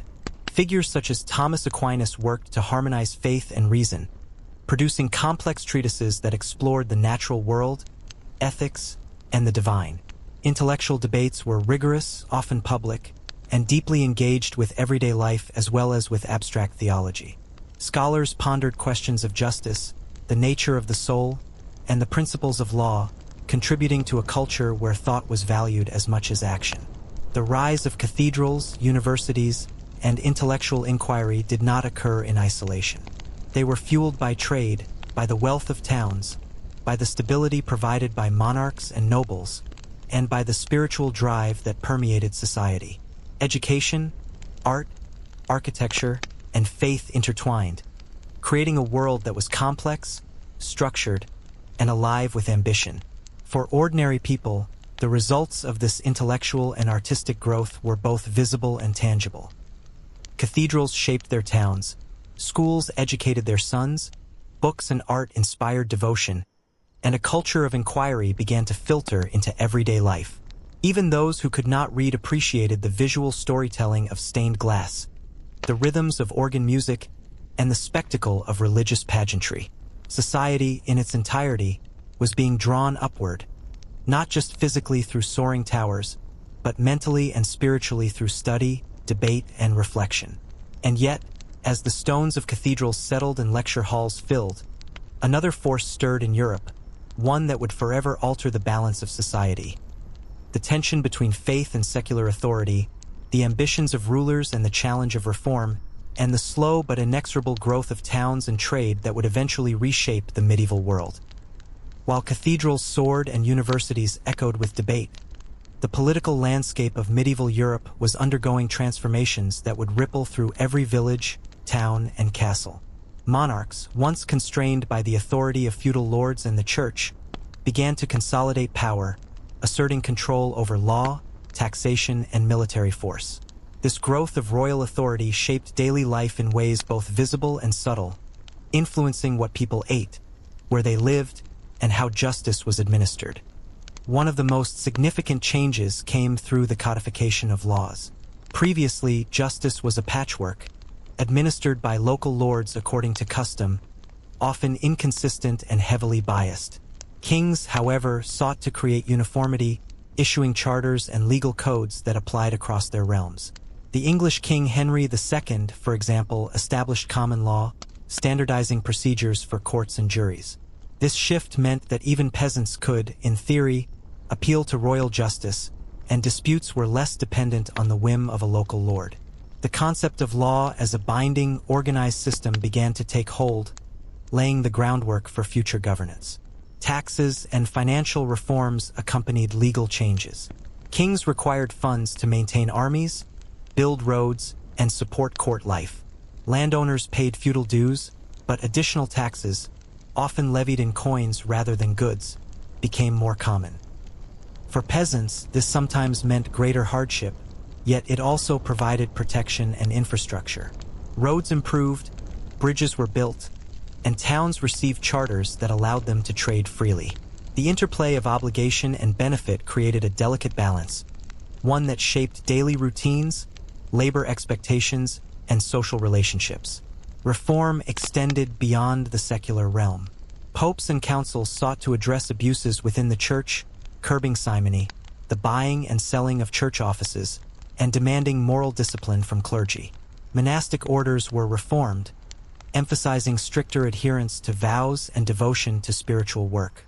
These reforms affected ordinary believers by changing how they experienced religious life. Sermons became more instructive, rituals more uniform, and the moral authority of the clergy was reinforced. Faith remained a central organizing principle of life, but it was now guided by clearer structures and stricter oversight. Kings expanded their influence through administrative innovation. Royal courts, staffed by trained officials, replaced informal dispute resolution in many regions. Record-keeping became essential. Charters, tax rolls, and court records documented transactions, obligations, and rights. Literacy among bureaucrats increased, creating a new class of educated administrators. While the vast majority of people remained illiterate, their lives were increasingly shaped by the decisions of distant officials, whose authority reached into fields, villages, and towns. Military reforms accompanied political centralization. Standing armies, castles maintained under royal authority, and centralized taxation allowed monarchs to exert power more effectively. Feudal levies, previously called only when needed, were supplemented by paid soldiers and mercenary forces. Knights swore loyalty to kings as well as lords, and royal banners became symbols of authority on the battlefield. Warfare itself became more organized, with supply lines, siege engines, and strategic planning reflecting the growing sophistication of royal command. Diplomacy also became a tool of power. Marriages between royal houses cemented alliances, treaties defined borders, and embassies negotiated peace or trade agreements. A king's household was not only a residence but a center of negotiation, intelligence, and decision-making. Nobles and advisors gathered to plan campaigns, arbitrate disputes, and manage the realm's resources. This network of influence extended across regions, connecting courts and shaping relations between kingdoms, principalities, and the church. The consolidation of royal power impacted ordinary people in many ways. For peasants, it could mean greater protection from arbitrary violence by local lords, but also new taxes and stricter obligations. For townsfolk, charters granted by kings allowed commerce to flourish and local governance to develop, but royal courts could intervene in disputes. Even festivals, markets, and religious observances were influenced by the calendar of the court and the church. Life became increasingly structured, predictable, and regulated, blending personal initiative with obligations to larger authorities. Reforms also encouraged cultural expression. Courts became centers of art, music, and literature, commissioning works that celebrated both secular and spiritual achievements. Chronicles and histories were written to document kings' reigns, victories, and policies. Minstrels, poets, and scribes found patronage in royal households, contributing to a shared cultural memory that reinforced authority while entertaining and educating the populace. Yet the growth of centralized power was not uncontested. Nobles resisted, towns demanded privileges, and the church occasionally challenged royal authority. Revolts erupted when burdens became too heavy or rights were perceived as threatened. These conflicts, however, were part of the broader evolution of medieval society, testing systems, negotiating boundaries, and gradually shaping the balance between rulers and subjects. Through legal codification, taxation, military organization, and cultural patronage, kings and queens increasingly defined the contours of medieval life. The Middle Ages, once imagined as a fragmented and chaotic era, reveals itself as a period of dynamic change, where power, faith, and culture intertwined to produce societies of remarkable complexity. As royal power solidified, another force quietly transformed Europe: the emergence of trade networks connecting continents, the growth of towns into economic hubs, and the slow but unstoppable spread of ideas. These forces would converge with the intellectual and spiritual currents already in motion, setting the stage for revolutions in thought, art, and exploration.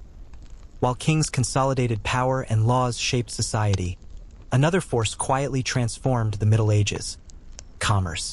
Markets that once served local needs now extended across regions, and the hum of trade reached distant lands. Towns thrived as hubs of exchange, while merchants, bankers, and craftsmen created networks of wealth that slowly altered the structure of society. This economic pulse, subtle yet unstoppable, affected everything from the price of bread to the design of cities, linking the lives of peasants, nobles, and monarchs in ways both visible and hidden. Local markets remained central to everyday life. Peasants traveled to town squares to sell surplus grain, vegetables, wool, or dairy, while townspeople offered shoes, cloth, pottery, and tools. Bargaining was an art. A merchant would shout his prices, a buyer would protest, and a careful negotiation ensued. These transactions were not merely economic but social events, bringing communities together, spreading news, and shaping relationships. Street corners and squares became stages for commerce, gossip, and entertainment alike. Beyond local markets, fairs emerged as extraordinary centers of trade. Cities like Bruges, Venice, and Lubeck hosted gatherings that drew merchants from across Europe and beyond. Italian traders brought silks and spices, Flemish weavers offered finely woven cloth, and German merchants carried metals and furs. At these fairs, contracts were signed, letters of credit exchanged, and complex logistics organized to move goods over rivers, mountains, and seas. The fairs were not only economic events but also cultural encounters, where languages mingled, cuisines merged, and ideas traveled along with merchandise. With expanding trade came the need for new financial systems. Money, once limited to local coinage, became more standardized, facilitating long-distance transactions. Banking emerged to manage these flows, especially in Italian city-states. Merchants deposited funds, transferred wealth across regions, and borrowed to finance voyages or production. Bills of exchange allowed merchants to avoid carrying large sums of coin, reducing the risk of theft or loss. These financial innovations created a more interconnected economy and allowed ambitious individuals to leverage capital in unprecedented ways. Guilds played a crucial role in economic life, controlling production, quality, and pricing. A blacksmith's guild ensured that hammers, horseshoes, and tools met standards, while a merchant guild regulated trade and protected members traveling abroad. Apprenticeships trained new generations, ensuring skills passed down and that competition remained structured. Guilds also provided social support, caring for members who were ill or in distress, combining economic control with communal responsibility. Trade influenced agriculture as well. The demand for cloth, wool, and luxury goods encouraged specialization, crop rotation, and improved farming techniques. Markets dictated what was grown, how much, and when. Innovations like the heavy plow, watermills, and windmills increased productivity, feeding both towns and armies. Surplus production fueled growth, creating the conditions for larger populations, denser settlements, and more complex societies. The economy also brought social mobility. While the feudal system tied peasants to the land, wealth from trade offered new opportunities. Some merchants rose to prominence, marrying into noble families, acquiring land, or gaining influence in town councils. Economic success, combined with education and literacy, allowed individuals to negotiate their place in a world previously determined largely by birth. Cities became arenas where talent and resourcefulness could create status, complementing traditional feudal hierarchies. Maritime trade transformed the landscape of power. Seafaring cities like Venice, Genoa, and Amalfi dominated Mediterranean commerce, controlling shipping routes, ports, and naval forces. Shipbuilding technology improved, navigation advanced, and the transport of goods over long distances became more reliable. Spices, silks, and precious metals arrived from distant continents, changing diets, fashions, and wealth distribution. European markets increasingly depended on connections far beyond local farms and villages. Alongside material goods, ideas traveled with merchants and travelers. Maps, astronomical knowledge, and technical skills moved across borders. Craftsmen learned from each other, adopting tools and techniques from distant lands. Religious and philosophical concepts spread, sometimes fused with local traditions. Economic life, therefore, was not just about money or merchandise. It was a conduit for cultural exchange, shaping minds as well as markets. The rise of commerce and finance did not eliminate risks. Credit could fail, ships could sink, and wars could disrupt trade. Merchants faced theft, pirates, and shifting political alliances. Still, the opportunities often outweighed the dangers, and the promise of wealth, influence, and adventure drove people to innovate, take risks, and push the boundaries of what a medieval economy could achieve. By linking castles, towns, ports, and markets, trade created a web that bound Europe together in ways more intricate than kings or churches alone could manage. Money, markets, and commerce reshaped daily routines, dietary habits, clothing, housing, and even the pace of life. The Middle Ages, far from being stagnant, thrummed with energy, in workshops, marketplaces, and along the roads and rivers that carried goods and ideas across the continent. And as the wheels of commerce turned, a new question arose. How would society balance wealth and power, tradition and innovation, local custom and distant influence? This tension would soon manifest not only in towns and kingdoms, but also in cultural, religious, and intellectual spheres, setting the stage for transformations that would define the late medieval world. While kings consolidated power and trade routes expanded, life in the streets, workshops, and homes of medieval towns thrived in its own rhythm, rich with routines, labor, and small pleasures. Towns were alive from dawn to dusk, their narrow streets a network of sound, smell, and motion. Every profession, from baker to blacksmith, contributed to the daily pulse, while merchants, apprentices, and laborers negotiated the complexities of survival and aspiration. Understanding this world gives insight into the human heart of the Middle Ages, far from the high politics of kings, yet equally compelling in texture and detail. The day often began with the ringing of church bells, a signal that the town was awake. Bakers arrived first, stoking ovens, kneading dough, and preparing the bread that would feed townspeople and travelers alike. The smell of freshly baked loaves drifted through the streets, mingling with the scents of herbs, tanned leather, and livestock. Blacksmiths lit their forges shortly after, hammers striking anvils, shaping iron into nails, tools, and horseshoes. The rhythm of hammer on metal echoed through alleys and squares, a sound as ordinary and essential as birdsong in the countryside. Apprentices and journeymen moved among masters, learning trades in workshops that were often crowded, noisy, and dimly lit. A shoemaker meticulously cut and stitched leather, a weaver guided threads through a loom, and a potter shaped clay on a wheel, shaping vessels for cooking, storage, and decoration. Apprentices lived with their masters, receiving food and instruction but little else, their days long and disciplined. Journeymen traveled to other towns, gaining experience, seeing different techniques, and contributing labor in exchange for lodging and modest wages. Merchants added another layer to urban life. They negotiated prices in marketplaces, stocked shops with spices, textiles, and tools, and sometimes ventured on dangerous journeys to distant towns or ports.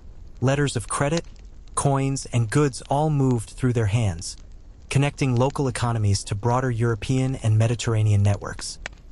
While some merchants amassed great wealth, many lived modestly, balancing ambition with the uncertainties of supply, demand, and political disruption.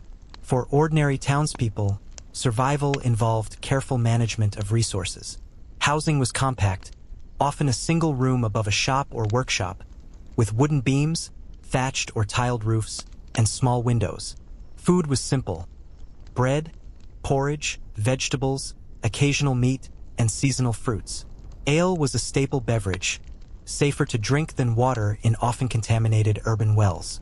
Cooking occurred in small hearths, and preservation methods like salting, smoking, and pickling extended the shelf life of meats and fish. Despite the challenges, towns offered opportunities for social and cultural life. Taverns and inns provided spaces to eat, drink, and exchange news, while fairs and festivals marked the calendar with music, performance, and competition. Minstrels played lutes and harps, juggling troupes performed in squares, and citizens gathered to watch theatrical or religious pageants. Even laborers found ways to enjoy small diversions. Storytelling, games with dice, and seasonal celebrations offered brief respite from toil. Religious life remained central. Towns were dotted with chapels and churches, their bells calling people to prayer multiple times a day. Saints' feast days brought markets, processions, and communal celebrations. Confraternities, lay religious organizations, organized charitable works, processions, and shared meals, reinforcing social cohesion. Faith structured not only moral life but also daily routines, work cycles, and public gatherings. Towns also contained striking contrasts between wealth and poverty. Wealthy merchants and guild masters lived in multi-story houses with carved doors and decorative windows, their workshops producing goods for sale and prestige alike. Meanwhile, laborers, beggars, and itinerant workers contended with cramped, dark dwellings, irregular food, and vulnerability to disease. Children often assisted in family trades from a young age, learning skills through observation and practice, sometimes in harsh conditions. The city was a microcosm of social stratification, ambition, and survival, with opportunities and hardships intertwined. Hygiene was rudimentary. Streets were narrow and often muddy, waste disposed of in gutters or rivers. Bathing was infrequent for many, though public baths existed in some towns. Disease spread rapidly in such conditions, yet townsfolk adapted, using herbal remedies, prayers, and careful observation of symptoms. Hospitals run by religious orders cared for the sick and injured, blending spiritual comfort with basic medical treatment. Education, while limited, reached some urban children. Reading, writing, and arithmetic were taught in small schools, often attached to churches or guilds. Literacy allowed apprentices, merchants, and officials to record transactions, maintain accounts, and communicate across distances. Written records, contracts, and ledgers increasingly structured urban life, supplementing oral tradition and memory. Even in their daily routines, townspeople engaged with the wider world. News of royal decrees, wars, and market prices spread quickly, carried by travelers, merchants, and letters. Innovations in crafts, foods, and ideas arrived from neighboring towns or distant lands, gradually influencing dress, diet, and technology. In this way, towns were simultaneously local and global, intimate in streets and workshops yet connected to continents beyond through commerce and culture. The rhythm of medieval town life, labor, trade, ritual, and recreation, formed a dynamic tapestry of human experience. Ordinary people navigated obligations, opportunities, and dangers with skill, resilience, and ingenuity. Their days were long, sometimes harsh, but filled with sound, smell, and movement, an intricate dance of survival, sociality, and adaptation. As artisans hammered, merchants counted coins, and children ran through alleys, Europe's urban centers matured, setting the stage for the profound social, cultural, and technological changes that would define the later Middle Ages. While streets teemed with life, other developments, exploration, science, and political negotiation silently reshaped the horizon, promising new experiences and challenges for generations to come. While the streets of towns buzzed with the rhythm of everyday life and merchants negotiated deals in markets and fairs, a quieter but no less transformative force was stirring. The desire to explore, to see lands beyond one's own, and to connect with distant cultures. Travel in the Middle Ages was often arduous, dangerous, and slow, yet it held the promise of discovery, profit, adventure, and knowledge. Merchants, pilgrims, and scholars alike became conduits through which Europe glimpsed a larger world, slowly reshaping perception and expectation. The primary motivations for travel were diverse. Pilgrimages, as previously experienced by millions, took people across rivers, mountains, and deserts. Crusades carried knights, peasants, and nobles to the eastern Mediterranean, mixing religious zeal with military ambition. Yet commerce, curiosity, and diplomacy also fueled journeys. Merchants sought spices, silks, precious metals, and exotic goods. Scholars sought texts, knowledge, and conversation with distant minds. Envoys represented kings and courts, negotiating alliances, treaties, and trade agreements. Travel thus intertwined faith, economy, and politics, each journey a microcosm of medieval priorities.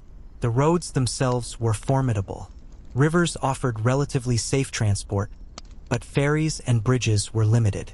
Overland travel required navigating dense forests, marshes, and mountain passes, often exposed to bandits, wild animals, or sudden weather. Inns and hostels provided occasional respite, offering simple rooms, food, and stabling for animals, yet comfort was minimal. Maps were crude, relying on local knowledge, sketches, and oral instructions. Travelers often relied on guides or caravans, forming protective groups to reduce the risk of attack or getting lost. Maritime travel, meanwhile, became increasingly significant.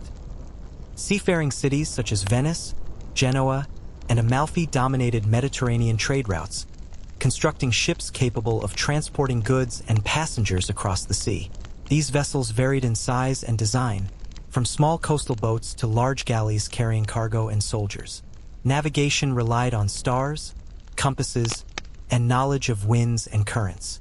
Storms, piracy, and disease presented constant threats. Yet the sea opened connections to Africa, the Levant, and the wider Mediterranean, carrying commodities and ideas alike. Trade routes inspired curiosity about geography and culture. Italian merchants brought knowledge of spices, fabrics, and exotic foods from the Levant. Northern Europeans learned about sugar, citrus, and cotton, items previously unfamiliar. Silk, porcelain, and glassware traveled from the east to western markets, creating demand and fascination. Alongside material goods, travelers encountered languages, religions, rituals, and governance systems, gradually expanding Europe's awareness of the diversity of human experience. Exploration was also motivated by knowledge. Monks, scholars, and clerics copied texts describing lands far away, preserving information from Arabic, Greek, and Latin sources. Accounts of distant cities, deserts, rivers, and kingdoms circulated, inspiring both practical planning and imaginative curiosity. Marco Polo's travels in the late 13th century, though later, exemplified this fascination. His descriptions of China, the Silk Road, and distant cultures captivated audiences, blending commerce, adventure, and observation. Earlier, crusaders and pilgrims returned with tales of distant architecture, art, and technology, influencing European perception and sometimes prompting attempts at adaptation. Travel reshaped diets and habits at home as well. Imported spices like cinnamon, pepper, and saffron transformed cuisine, while fabrics like silk and cotton altered clothing, providing status symbols for the wealthy. Even ordinary townsfolk encountered cultural exchange indirectly. Markets offered small imported goods, stories of foreign lands circulated in taverns, and artisans experimented with techniques learned from traveling craftsmen. The reach of distant lands became tangible in everyday life, connecting local routines with global currents.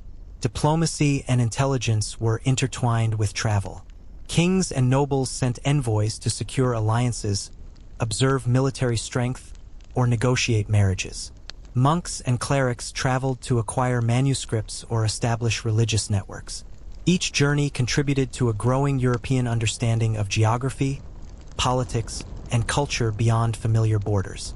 The combination of observation, record-keeping, and storytelling created a foundation for maps, chronicles, and navigational guides that would become essential for later exploration. Risks were ever present.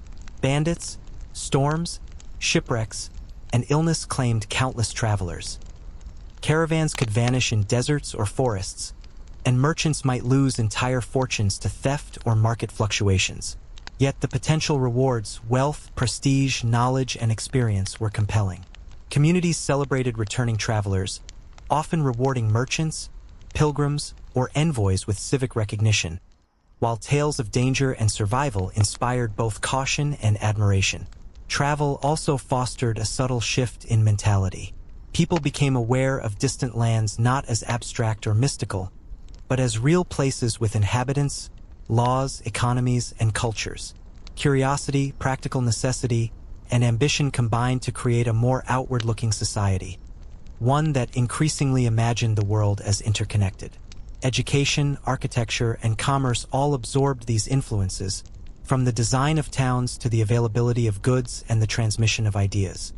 Thus, as Europe's roads, rivers, and seas carried merchants, pilgrims, and scholars, the continent itself was slowly reshaped. Knowledge of geography expanded, markets diversified, and cultural awareness grew. Travel intertwined with daily life, trade, faith, and ambition, creating a dynamic and restless medieval society, always moving, always observing, always adapting. And in this network of movement, the seeds of exploration and discovery were planted, destined to grow in ways that would ultimately redefine Europe and the world as towns and trade networks expanded. The social contrasts of medieval life became more visible, shaping how people lived, what they ate, and how they spent their days. Wealth and poverty coexisted within close quarters, producing a tapestry of human experience that was complex, vibrant, and at times starkly unequal. Understanding these contrasts illuminates the everyday reality of the Middle Ages, where fortune, birth, and opportunity could dramatically shape a person's world. Wealthy merchants, guild masters, and minor nobles enjoyed lifestyles that emphasized comfort, display, and access to resources. Their homes were multi-story structures with carved wooden beams, tiled or slate roofs, and large windows that sometimes used glass, a rare and expensive luxury. Interiors featured tapestries, benches, tables, and bedding stuffed with feathers or wool, providing warmth and a sense of status. Kitchens produced elaborate meals, with roasted meats, pies, spices, and wine, often prepared by skilled cooks. Servants assisted with domestic chores, cared for children, and maintained the household. Even daily routines reflected privilege. Mornings could begin with leisurely meals, afternoons with administrative work or supervision of business interests, and evenings with music, storytelling, or social visits. That in contrast, ordinary townsfolk and rural peasants lived in far simpler conditions. Houses were typically small, single-roomed, and constructed from timber or wattle and daub. Smoke from hearths filled interiors, which offered little insulation or comfort. Furniture was minimal. Stools, benches, rough tables, and simple bedding made from straw or coarse cloth. Cooking relied on open hearths or small ovens, and diets were basic: bread, porridge, beans, cabbage, and occasionally cheese or salted meat. Ale and water were common beverages, while luxury foods remained rare, limited to spices or imported items brought in by merchants. Daily life was labor-intensive, from dawn until dusk, and the rhythm of work was punctuated by seasonal agricultural cycles, market days, and religious observances. In contrast, ordinary townsfolk and rural peasants lived in far simpler conditions. Houses were typically small, single-roomed, and constructed from timber or wattle and daub. Smoke from hearths filled interiors, which offered little insulation or comfort. Furniture was minimal. Stools, benches, rough tables, and simple bedding made from straw or coarse cloth. Cooking relied on open hearths or small ovens, and diets were basic: bread, porridge, beans, cabbage, and occasionally cheese or salted meat. Ale and water were common beverages, while luxury foods remained rare, limited to spices or imported items brought in by merchants. Daily life was labor-intensive, from dawn until dusk, and the rhythm of work was punctuated by seasonal agricultural cycles, market days, and religious observances. Even within towns, contrasts were striking. Wealthy merchants might commission clothes dyed with expensive pigments, while laborers and apprentices wore simple wool or linen garments. Shoes were a mark of status. High-quality leather for the wealthy, rough wooden clogs for the poor. Jewelry, rings, and belts signaled wealth, while the majority of the population relied on functional attire. Education followed a similar divide. Wealthy children could receive instruction in reading, writing, and arithmetic, preparing them for trade, administration, or clerical work, whereas poorer children learned skills primarily through apprenticeship, family labor, or oral tradition. Entertainment and leisure also reflected social differences. Nobles and rich townspeople attended banquets, festivals, and theatrical performances, enjoying music, dancing, and elaborate pageantry. Games like chess, backgammon, or dice were popular among those who could afford them, while hunting and falconry served both sport and status. In contrast, the poor relied on communal gatherings, folk dances, storytelling, and simpler games to pass time. Festivals, religious holidays, and market days offered rare opportunities for enjoyment, blending work, commerce, and celebration in ways that reinforced community bonds. Dietary contrasts influenced health and life expectancy. Wealthy individuals had access to meat, fish, cheese, spices, and wine, while the poor subsisted largely on cereals, legumes, and seasonal vegetables. Protein was scarce for peasants, and malnutrition was common during lean years.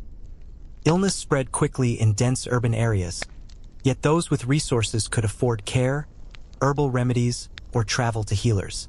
The poor often relied on home remedies, prayer, and communal support, making disease a constant, pervasive challenge. Clothing, food, housing, and daily routines thus marked clear social boundaries. Wealth provided comfort, options, and opportunities, while poverty demanded resourcefulness, endurance, and close reliance on community networks. However, mobility was possible, especially through trade, skilled labor, or marriage. Successful merchants could rise in status, while capable artisans might gain guild recognition and accumulate property, demonstrating that medieval society, though hierarchical, contained pathways for upward movement. Religious life cut across these divides. Both rich and poor attended services, participated in processions, and observed feast days. Wealthier families might sponsor chapels, donate lavishly, or commission religious art, while the poor contributed through labor, offerings of modest value, or participation in communal rituals. Faith structured daily life, provided moral guidance, and created shared experiences across economic lines. Contrasts were also apparent in risk and vulnerability. Fire, disease, and food shortages threatened the poor more acutely, while the wealthy had means to protect, relocate, or recover. Political and legal systems favored property owners and the influential, yet social cohesion, guild membership, and communal support mitigated some disparities. Communities developed informal networks of charity, mutual aid, and cooperation, balancing inequality with interdependence. Urban and rural life also differed in exposure to new ideas and technologies. Towns offered interaction with diverse people, goods, and cultural influences, while rural areas preserved older traditions and practices. Nevertheless, innovations in agriculture, craft, and trade gradually filtered into villages, altering techniques, diets, and routines. Peasants, though constrained by labor, absorbed change incrementally, ensuring continuity alongside adaptation. Through these contrasts, medieval society demonstrated resilience, adaptability, and complexity. Life was simultaneously harsh and vibrant, constrained yet enriched by social structures, labor, and human ingenuity. From opulent banquet halls to crowded cottages, from guild halls to market squares, the Middle Ages unfolded as a world of layered experiences, each shaped by wealth, labor, opportunity, and circumstance. Understanding these disparities illuminates how people perceived themselves and each other, how they negotiated survival, status, and ambition, and how social structure influenced the rhythms of daily life. It is a world of texture, movement, and contrast, where the mundane and the extraordinary intertwined, preparing the stage for intellectual, artistic, and technological developments to come as towns and villages thrived. Work dominated daily life, yet people found ways to celebrate, entertain themselves, and experience joy. Festivals, games, and performances created breaks in labor, structured social interaction, and offered a shared cultural rhythm that connected communities across Europe. From lavish noble banquets to simple village gatherings, entertainment reflected social hierarchy, seasonal cycles, and communal identity, blending pleasure with tradition, competition, and ritual. Religious festivals were central to the medieval calendar. Saints' feast days, Easter, and Christmas were occasions for processions, masses, and communal meals. Bells rang from churches, calling people together, while streets and squares filled with banners, decorations, and vendors selling food, small gifts, and toys. Pilgrimages often culminated in festivals at holy sites, where travelers, locals, and clergy mingled, exchanged stories, and participated in rituals. Music accompanied many of these events. Hymns, chants, and instrumental performances created a soundscape of devotion and celebration. Secular celebrations complemented religious ones. Seasonal cycles, planting, harvest, and winter solstice, were marked by fairs, dancing, and communal feasts. Nobles hosted tournaments and justs, showcasing martial skill and pageantry, while townspeople gathered to watch or participate in competitions. Wrestling, archery contests, and mock battles offered excitement and opportunity for skill display. Winners might receive prizes, food, or local recognition, and the events reinforced social cohesion while offering spectacle and amusement. Games were widespread, adapted to status and resources. Chess and backgammon became popular among the educated and wealthy, teaching strategy and patience, while simpler games, such as dice, knucklebones, or spinning tops, were accessible to the broader population. Children played with sticks, balls, and hoops, learning coordination, social rules, and teamwork. Games were not merely entertainment. They fostered skill, judgment, and social interaction, often reflecting local customs and the values of the community. Street performers and minstrels contributed to the vibrancy of towns and fairs. Traveling musicians, acrobats, jugglers, and storytellers entertained crowds, blending skill, humor, and narrative. Minstrels often accompanied noble households, performing ballads that recounted heroic deeds, local legends, or courtly romances. Storytelling was a vehicle for both amusement and education, transmitting cultural memory, moral lessons, and news. The line between entertainment and instruction was often fluid, making performance an essential part of medieval social life. Taverns and inns served as informal centers of entertainment. Patrons drank ale or wine, shared news, played dice, and enjoyed music. These spaces allowed for relaxation after laborious days, offering opportunities for conversation, networking, and informal dispute resolution. Taverns could host seasonal celebrations, local contests, or storytelling evenings, connecting private leisure with public interaction. For many, these venues provided a safe space for camaraderie, social negotiation, and creative expression. Carnivals and mystery plays reflected the intersection of religion, performance, and spectacle. Mystery plays dramatized biblical stories, performed by guilds in town squares or on temporary stages. Pageants might last hours, drawing crowds from surrounding areas, blending humor, drama, and moral instruction. Costumes, masks, and elaborate props enhanced the experience, creating vivid imagery that captivated audiences and conveyed complex narratives in an accessible way. Even illiterate spectators could follow the story, making performance a universal form of cultural engagement.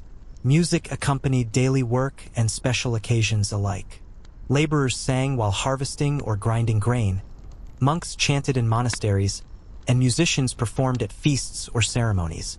Instruments ranged from simple drums and flutes to lutes, harps, and early stringed instruments, each contributing to a layered auditory landscape. Rhythm and melody reinforced communal identity, structure, and morale, embedding music deeply into the medieval sensory experience. For the wealthy, hunting and falconry were both recreation and social ritual. Organized hunts involved nobles and attendants tracking game across forests and fields, combining sport with display of status and skill. Falconry required care, training, and precision, symbolizing refinement and leisure, while also providing practical knowledge of animals and landscapes. These activities reflected wealth, leisure, and engagement with the natural world, contrasting sharply with the daily labor of peasants and artisans. Even in periods of hardship, entertainment persisted. Seasonal fairs, religious celebrations, and communal gatherings offered reprieve from labor, disease, and political instability. Music, games, storytelling, and food became vehicles for resilience, sustaining morale and community bonds. Entertainment shaped memory, reinforced norms, and provided opportunities for joy, creativity, and shared experience. Thus, medieval entertainment was multifaceted, bridging the sacred and the secular, the rich and the poor, the workaday and the extraordinary. Festivals, games, performances, and leisure activities punctuated the rhythms of life, offering both respite and enrichment. The Middle Ages, often imagined as austere or monotonous, reveals itself through these layers of amusement, artistry, and celebration as a world alive with human ingenuity, imagination, and desire for connection. While festivals, games, and performances brought joy and color to medieval life, daily sustenance was a fundamental concern for people of all social classes. Food shaped schedules, labor, culture, and health, reflecting the economic, geographic, and social realities of the Middle Ages. What people ate, how they prepared it, and how they obtained ingredients reveals the texture of everyday life and the subtle ways in which trade, technology, and tradition intertwined. The diet of peasants, who made up the majority of the population, was modest and largely determined by season, geography, and availability. Bread was the cornerstone of meals, made from rye, barley, or wheat depending on local conditions. Porridge and gruel, sometimes enriched with vegetables or small amounts of dairy, supplemented bread and provided essential calories. Vegetables such as cabbage, onions, leeks, turnips, and beans were common, often stewed or boiled in simple pots over open hearths. Occasionally, peasants consumed meat, but it was generally limited to preserved forms such as salted pork, smoked fish, or poultry raised at home. Hunting rights were restricted, making fresh game largely inaccessible to the lower classes. Dairy products played a significant role in peasant diets. Cheese, butter, and milk provided protein and calories, while being relatively easy to produce on small holdings. Ale, a staple beverage, was consumed daily, both as nourishment and safer hydration than often contaminated water sources. The alcohol content of ale varied, but it was usually mild enough for regular consumption, supporting laborious work throughout the day. Seasonal fruits, such as apples, berries, and plums, added variety when available, often eaten fresh, dried, or preserved. For townspeople, diets were somewhat more diverse. Urban markets offered access to imported goods, though prices limited consumption for most. Wheat bread was more common than rye or barley in wealthier households, and market stalls provided vegetables, fish, eggs, and dairy products. The urban poor, however, continued to rely primarily on simple grains and legumes, mirroring peasant diets, though occasional fairs or festivals allowed access to spiced or roasted meats. Cooking utensils ranged from iron cauldrons to clay pots and ovens, depending on wealth, with open hearths being standard for both homes and inns. The wealthy enjoyed a far more elaborate cuisine, influenced by trade, status, and cultural expectation. Spices were crucial for flavor, symbolism, and prestige. Pepper, cinnamon, cloves, nutmeg, and saffron were imported from distant lands, often arriving through Venice, Genoa, or Mediterranean ports. Meat was abundant and varied. Beef, pork, lamb, poultry, and game featured prominently. Roasted birds were stuffed with herbs, nuts, or fruit, and pies enclosed combinations of meat, fish, and sweet fillings. Fish, particularly salted or smoked, was essential during religious fasting days, while sugar, an expensive and rare commodity, sweetened desserts and pastries, wine, both local and imported, complemented meals, and elaborate service demonstrated wealth and refinement. Dining practices reflected hierarchy and etiquette. The noble table emphasized display. Carved utensils, decorated dishes, and multiple courses marked status. Banquets combined sustenance with spectacle, often including performances, music, and pageantry. In contrast, ordinary households maintained simpler arrangements. Meals were functional, served communally, and eaten quickly. Peasants might gather in a single room around a shared table, while servants or apprentices often ate in proximity to work areas, balancing efficiency with nourishment. Food preservation was critical in a pre-refrigeration era. Salting, smoking, pickling, and drying extended shelf life, ensuring supply through winter and periods of scarcity. Root cellars, smokehouses, and storage pits safeguarded provisions, while the wealthy relied on pantries, cold rooms, and imported techniques for storing perishable items. Brewing and fermentation also extended consumption possibilities, from ale to wine and fermented vegetables. Trade dramatically influenced diet. Spices, sugar, dried fruits, and exotic ingredients arrived from distant continents, while grains, legumes, and local produce circulated through increasingly complex networks. Markets allowed townspeople to experiment with flavors, while knowledge of cooking techniques spread through texts, apprenticeships, and traveling cooks. Trade and travel made the medieval palate more cosmopolitan than commonly imagined, introducing layers of taste, aroma, and texture previously unknown in Europe. Meals were not purely practical. They also held symbolic and ritual importance. Religious observances dictated fasting days, feast days, and prohibitions on certain foods, shaping both social norms and nutrition. Sharing food reinforced community, displayed generosity, and marked occasions from weddings to harvest celebrations. Hospitality was a moral and social duty, with hosts judged by the abundance and quality of their offerings. Thus, food in the Middle Ages was simultaneously sustenance, status, and culture. Daily routines revolved around acquiring, preparing, and consuming meals, while festivals, markets, and trade broadened both variety and experience. From the simple porridge of a peasant to the spiced roast of a noble, the medieval diet was a reflection of social hierarchy, geography, economic systems, and cultural exchange, revealing much about the rhythms, priorities, and ingenuity of the era. While work, trade, and entertainment shaped daily life, religion formed the central thread binding medieval society. Christianity, dominant across Western Europe, influenced behavior, social hierarchy, art, and law. Monasteries, churches, and parish communities structured time, morality, and education, providing both spiritual guidance and practical support. Faith permeated everyday life, from meals to work, celebrations to personal decisions, creating a shared framework that guided both public and private existence.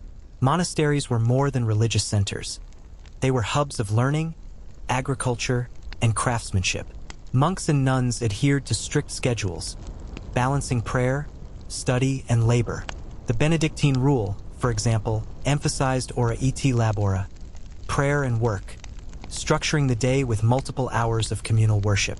Manuscripts were copied, medicinal herbs cultivated, and fields tended, while workshops produced candles, textiles, and other necessities. Monasteries became repositories of knowledge, preserving classical texts, religious writings, and practical guides, transmitting culture across generations. Pilgrimages reflected both devotion and social interaction. Pilgrims journeyed to holy sites, such as Santiago de Compostela, Canterbury, or Jerusalem, seeking spiritual merit, healing, or penance. Travel required preparation, endurance, and resourcefulness. Along the way, pilgrims encountered inns, hospices, and markets, exchanging stories and news.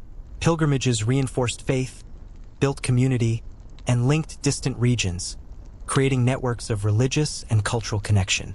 Churches shaped daily life through rituals, sacraments, and moral instruction. Bells marked time, calling the faithful to prayer multiple times per day, while sermons reinforced ethical conduct and social norms. Festivals celebrated saints, seasonal cycles, and biblical events, blending devotion with social gathering. Observing Lent, Advent, and other fasting periods dictated dietary choices, public behavior, and communal interaction, embedding morality into everyday routines. Religious education reached some children through cathedral schools, monastic instruction, and parish guidance. Reading, writing, and knowledge of Scripture were central for those entering clerical life or wealthy families, while oral instruction conveyed moral lessons, prayer, and ritual observance to the broader population. Guilds often incorporated religious practice into their work routines, dedicating altars to patron saints and sponsoring processions, ensuring that faith permeated both labor and leisure. The influence of the church extended to law, governance, and social welfare. Ecclesiastical courts regulated moral behavior, marriage, and inheritance, often overlapping with secular authority. Charitable work, hospitals, and alms distribution were organized by religious institutions, providing care for the sick, elderly, and poor. Monks and nuns combined spiritual devotion with practical assistance, offering both consolation and tangible support. Religious art and architecture shaped perception and experience. Cathedrals with soaring vaults, stained glass, and intricate carvings inspired awe and contemplation, reflecting both spiritual aspiration and civic pride. Illuminated manuscripts, reliquaries, and altar decorations conveyed stories, moral lessons, and cultural memory, accessible even to those unable to read. Music, from Gregorian chant to polyphonic compositions, filled sacred spaces, blending devotion with aesthetic pleasure. Faith also structured personal conduct. Confession, penance, and adherence to religious law guided ethical decisions, social interaction, and family life. Saints' lives served as models, providing both inspiration and cautionary tales. Prayer, fasting, and ritual observance were daily realities, shaping thought, behavior, and interpersonal relationships. Even mundane choices, what to eat, when to work, how to celebrate, were influenced by religious calendars and doctrine. Religious diversity existed within broader boundaries, though less visible in predominantly Christian Western Europe. Jewish communities, for example, maintained distinct practices, dietary laws, and communal institutions, often contributing as merchants, moneylenders, and scholars. Interactions were regulated, sometimes cooperative, sometimes tense, reflecting the complexity of medieval social fabric. Even with hierarchy, ritual, and regulation, religious life was not devoid of creativity, improvisation, or local adaptation. Folk customs, saints' legends, and localized festivals blended official doctrine with popular practice. Markets, fairs, and social gatherings often incorporated religious elements, creating a fusion of devotion, leisure, and cultural expression that characterized medieval experience. Thus, religion permeated medieval life, structuring time, guiding moral conduct, and shaping community. Monasteries preserved knowledge, churches cultivated devotion, and festivals integrated belief into social and cultural routines. Spiritual practice was inseparable from work, leisure, and social interaction, embedding faith into every facet of daily existence and ensuring that the rhythms of life were inseparable from the rhythms of the sacred. While churches and monasteries shaped spiritual and intellectual life, and markets and trade expanded the economic network, the beating heart of medieval towns was found in workshops, crafts, and guilds. Artisans and craftsmen produced the goods essential for daily life, from clothing to tools, furniture to utensils, while guilds regulated training, quality, and commerce, shaping social, economic, and cultural patterns across Europe. Craftsmen worked in diverse trades. Blacksmiths forged iron into nails, horseshoes, and tools. Carpenters shaped wood into furniture, doors, and beams. Shoemakers produced footwear for peasants and nobles alike. Weavers created textiles of wool, linen, and eventually silk. Potters molded clay into practical and decorative vessels. Each workshop was a microcosm of labor, skill, and organization, often family-run or operated under the guidance of a master craftsman. Apprentice systems ensured the transmission of knowledge, maintaining standards and continuity across generations. Apprentices, usually young adolescents, lived with their masters, performing menial tasks in exchange for training, food, and lodging. Their days were long, structured by work and instruction, with learning occurring through observation, repetition, and gradual assumption of responsibility. A successful apprenticeship could lead to journeyman status, allowing travel to other towns to gain experience and recognition. Journeymen often carried skills, techniques, and ideas from town to town, creating networks of knowledge exchange and contributing to regional innovation. Guilds played a central role in regulating crafts and commerce. Membership required training, demonstrated skill, and sometimes payment of fees, ensuring quality and consistency. Guilds established standards for materials, techniques, and finished products, protecting both consumers and producers. They mediated disputes, regulated competition, and provided social support for members and their families, including aid during illness or death. Festivals, religious processions, and patronal celebrations were often sponsored by guilds, reinforcing social cohesion and civic identity. Guilds also influenced urban politics and economy. Wealthy guild members could hold civic office, advise town councils, or contribute to taxation decisions. Collective action enabled negotiation of prices, control of apprenticeships, and standardization of production, balancing individual ambition with communal stability. Some guilds developed hierarchies of masters, journeymen, and apprentices, establishing formal structures that governed both labor and social status. Economic influence combined with social authority, making guilds key players in urban development. The output of workshops extended beyond local needs. Artisans produced goods for households, markets, and long-distance trade, contributing to a complex web of exchange. Blacksmiths, for example, supplied tools and nails essential for construction, while weavers and dyers provided fabrics for clothing, banners, and upholstery. Potters and coopers produced vessels for storage and transport, linking production with market distribution. Craftsmanship influenced daily life at every level, from ordinary chores to noble ceremonies, demonstrating the interdependence of labor, trade, and society. Specialization allowed refinement and innovation. Certain towns became known for particular products: Flemish cloth, Venetian glass, Nuremberg metalwork. Techniques, tools, and stylistic choices were transmitted through apprenticeship, observation, and written instruction, fostering regional reputations and networks of commerce. Competition between towns encouraged quality, efficiency, and creativity, while guild regulations ensured that standards were maintained. Crafts and guilds also offered social identity and belonging. Membership provided recognition, status, and mutual support. Annual feasts, processions, and patron saint celebrations created rituals that linked work to community, blending practical labor with cultural and religious expression. Artisan families often lived above or adjacent to workshops, integrating home, work, and social interaction, creating neighborhoods with distinct professional character. The influence of guilds extended into education, ethics, and professional ethics. Rules dictated not only technique and product quality, but also behavior, honesty, and interaction with clients.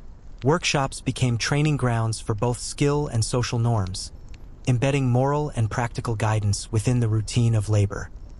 By shaping expectations and enforcing standards, guilds contributed to stability, trust, and the development of a skilled, reliable workforce. Thus, crafts, workshops, and guilds were vital to the structure of medieval towns. They provided the goods, skills, and social cohesion essential for survival, prosperity, and cultural development. Apprentices learned discipline and craft, masters ensured quality and reputation, and guilds regulated production, commerce, and community life. Together, they formed an intricate system that connected labor, economy, social structure, and civic identity, weaving ordinary work into the broader fabric of medieval society. As medieval towns grew and thrived, the physical layout of streets, homes, and public spaces became a reflection of social structure, economy, and daily life. Architecture was shaped by function, available materials, climate, and status, producing a landscape where narrow alleys, bustling marketplaces, and towering guild halls coexisted alongside modest cottages and elaborate residences. Observing these spaces provides insight into the rhythms, priorities, and challenges of urban life in the Middle Ages. The typical house of a common townsman or artisan was modest but functional, designed primarily to meet basic needs. Often constructed of timber frames filled with wattle and daub, these houses were narrow, sometimes only one room wide, and could rise 2 or 3 stories high to conserve space in densely populated areas. The ground floor served as both workspace and storage, while living quarters occupied the upper stories. Roofs were thatched or covered with wooden shingles, with chimneys being rare. Smoke from hearths escaped through gaps in the roof or small openings, filling interiors with a persistent aroma of firewood and cooking. Inside, furnishings were minimal. Wooden benches, stools, simple tables, and rough beds with straw mattresses were typical. Lighting came from small windows or oil lamps, creating dim, intimate spaces. Kitchens were open hearths where daily meals were prepared, often in large cauldrons or over open flames. Tools and domestic implements were stored in modest arrangements, reflecting the practical focus of everyday life. Despite simplicity, these homes were vibrant centers of family life, work, and social interaction. Zoning within towns was largely informal but reflected social hierarchies. Wealthier homes occupied prime locations near marketplaces, guild halls, or main streets, benefiting from visibility, status, and convenience. These houses were larger, often with multiple rooms, tiled or slate roofs, and occasionally glass windows, an expensive luxury that allowed more light and improved comfort. Interiors were decorated with tapestries, carpets, and ornate furniture, while kitchens employed specialized staff or apprentices. The wealthiest citizens might own multiple buildings, combining residence, workshop, and storage in a single urban footprint. Streets were lively, noisy, and often narrow, paved with cobblestones where possible but frequently muddy and uneven. Market days transformed these streets into bustling centers of commerce, with stalls, carts, and vendors offering food, textiles, tools, and curiosities. Children played in alleys, animals roamed freely, and craftsmen worked at the edges of thoroughfares. Noise, odor, and congestion were constants, yet the streets facilitated exchange, social interaction, and communication, creating a dynamic urban environment. Public spaces and civic architecture punctuated the urban landscape. Town halls, guild halls, churches, and marketplaces served as focal points for governance, trade, and community gatherings. Civic pride was often expressed through decorative facades, towers, and sculptural elements, reflecting both local wealth and identity. Bridges, wells, and public fountains provided essential infrastructure, supporting commerce, hygiene, and daily routines. Some towns featured fortifications, walls, gates, and watchtowers to protect against external threats and demonstrate collective security. Housing density and construction methods influenced health and daily life. Narrow streets and closely packed buildings restricted airflow, while shared wells and limited sanitation contributed to disease transmission. Fires were a constant risk, given the prevalence of timber, thatch, and open flames. Communities developed rudimentary regulations and firefighting methods, emphasizing cooperation and vigilance. Despite these hazards, urban life offered proximity to work, social networks, and cultural exchange, making towns attractive centers for artisans, merchants, and laborers. Architecture also reflected adaptation to environment and resources. Local timber, stone, clay, and lime dictated construction techniques, while climate influenced roof pitch, insulation, and hearth placement. Upper stories often jutted over streets, providing extra space while shading lower levels. Courtyards, cellars, and attics allowed storage and occasional communal gathering. Functional design coexisted with aesthetic choices. Carved beams, painted panels, and decorative windows demonstrated pride and status, even among moderately wealthy citizens. Housing patterns highlighted social contrasts. Nobles and wealthy merchants demonstrated power through scale, ornamentation, and location, while the poor made do with functional, crowded spaces. Yet all shared the same urban fabric, navigating streets, markets, and festivals, creating a complex interplay of visibility, influence, and interaction. Even the smallest homes were centers of work, leisure, and domesticity, linking private experience with public life. Thus, medieval towns were living organisms, where streets, homes, and public structures reflected social hierarchy, economic activity, and cultural norms. From humble cottages to grand residences, from narrow alleys to bustling marketplaces, urban architecture shaped the rhythms of life, influencing labor, leisure, interaction, and identity. The physical environment intertwined with daily practice, creating spaces that were both functional and expressive, harsh yet vibrant, ordinary yet endlessly fascinating.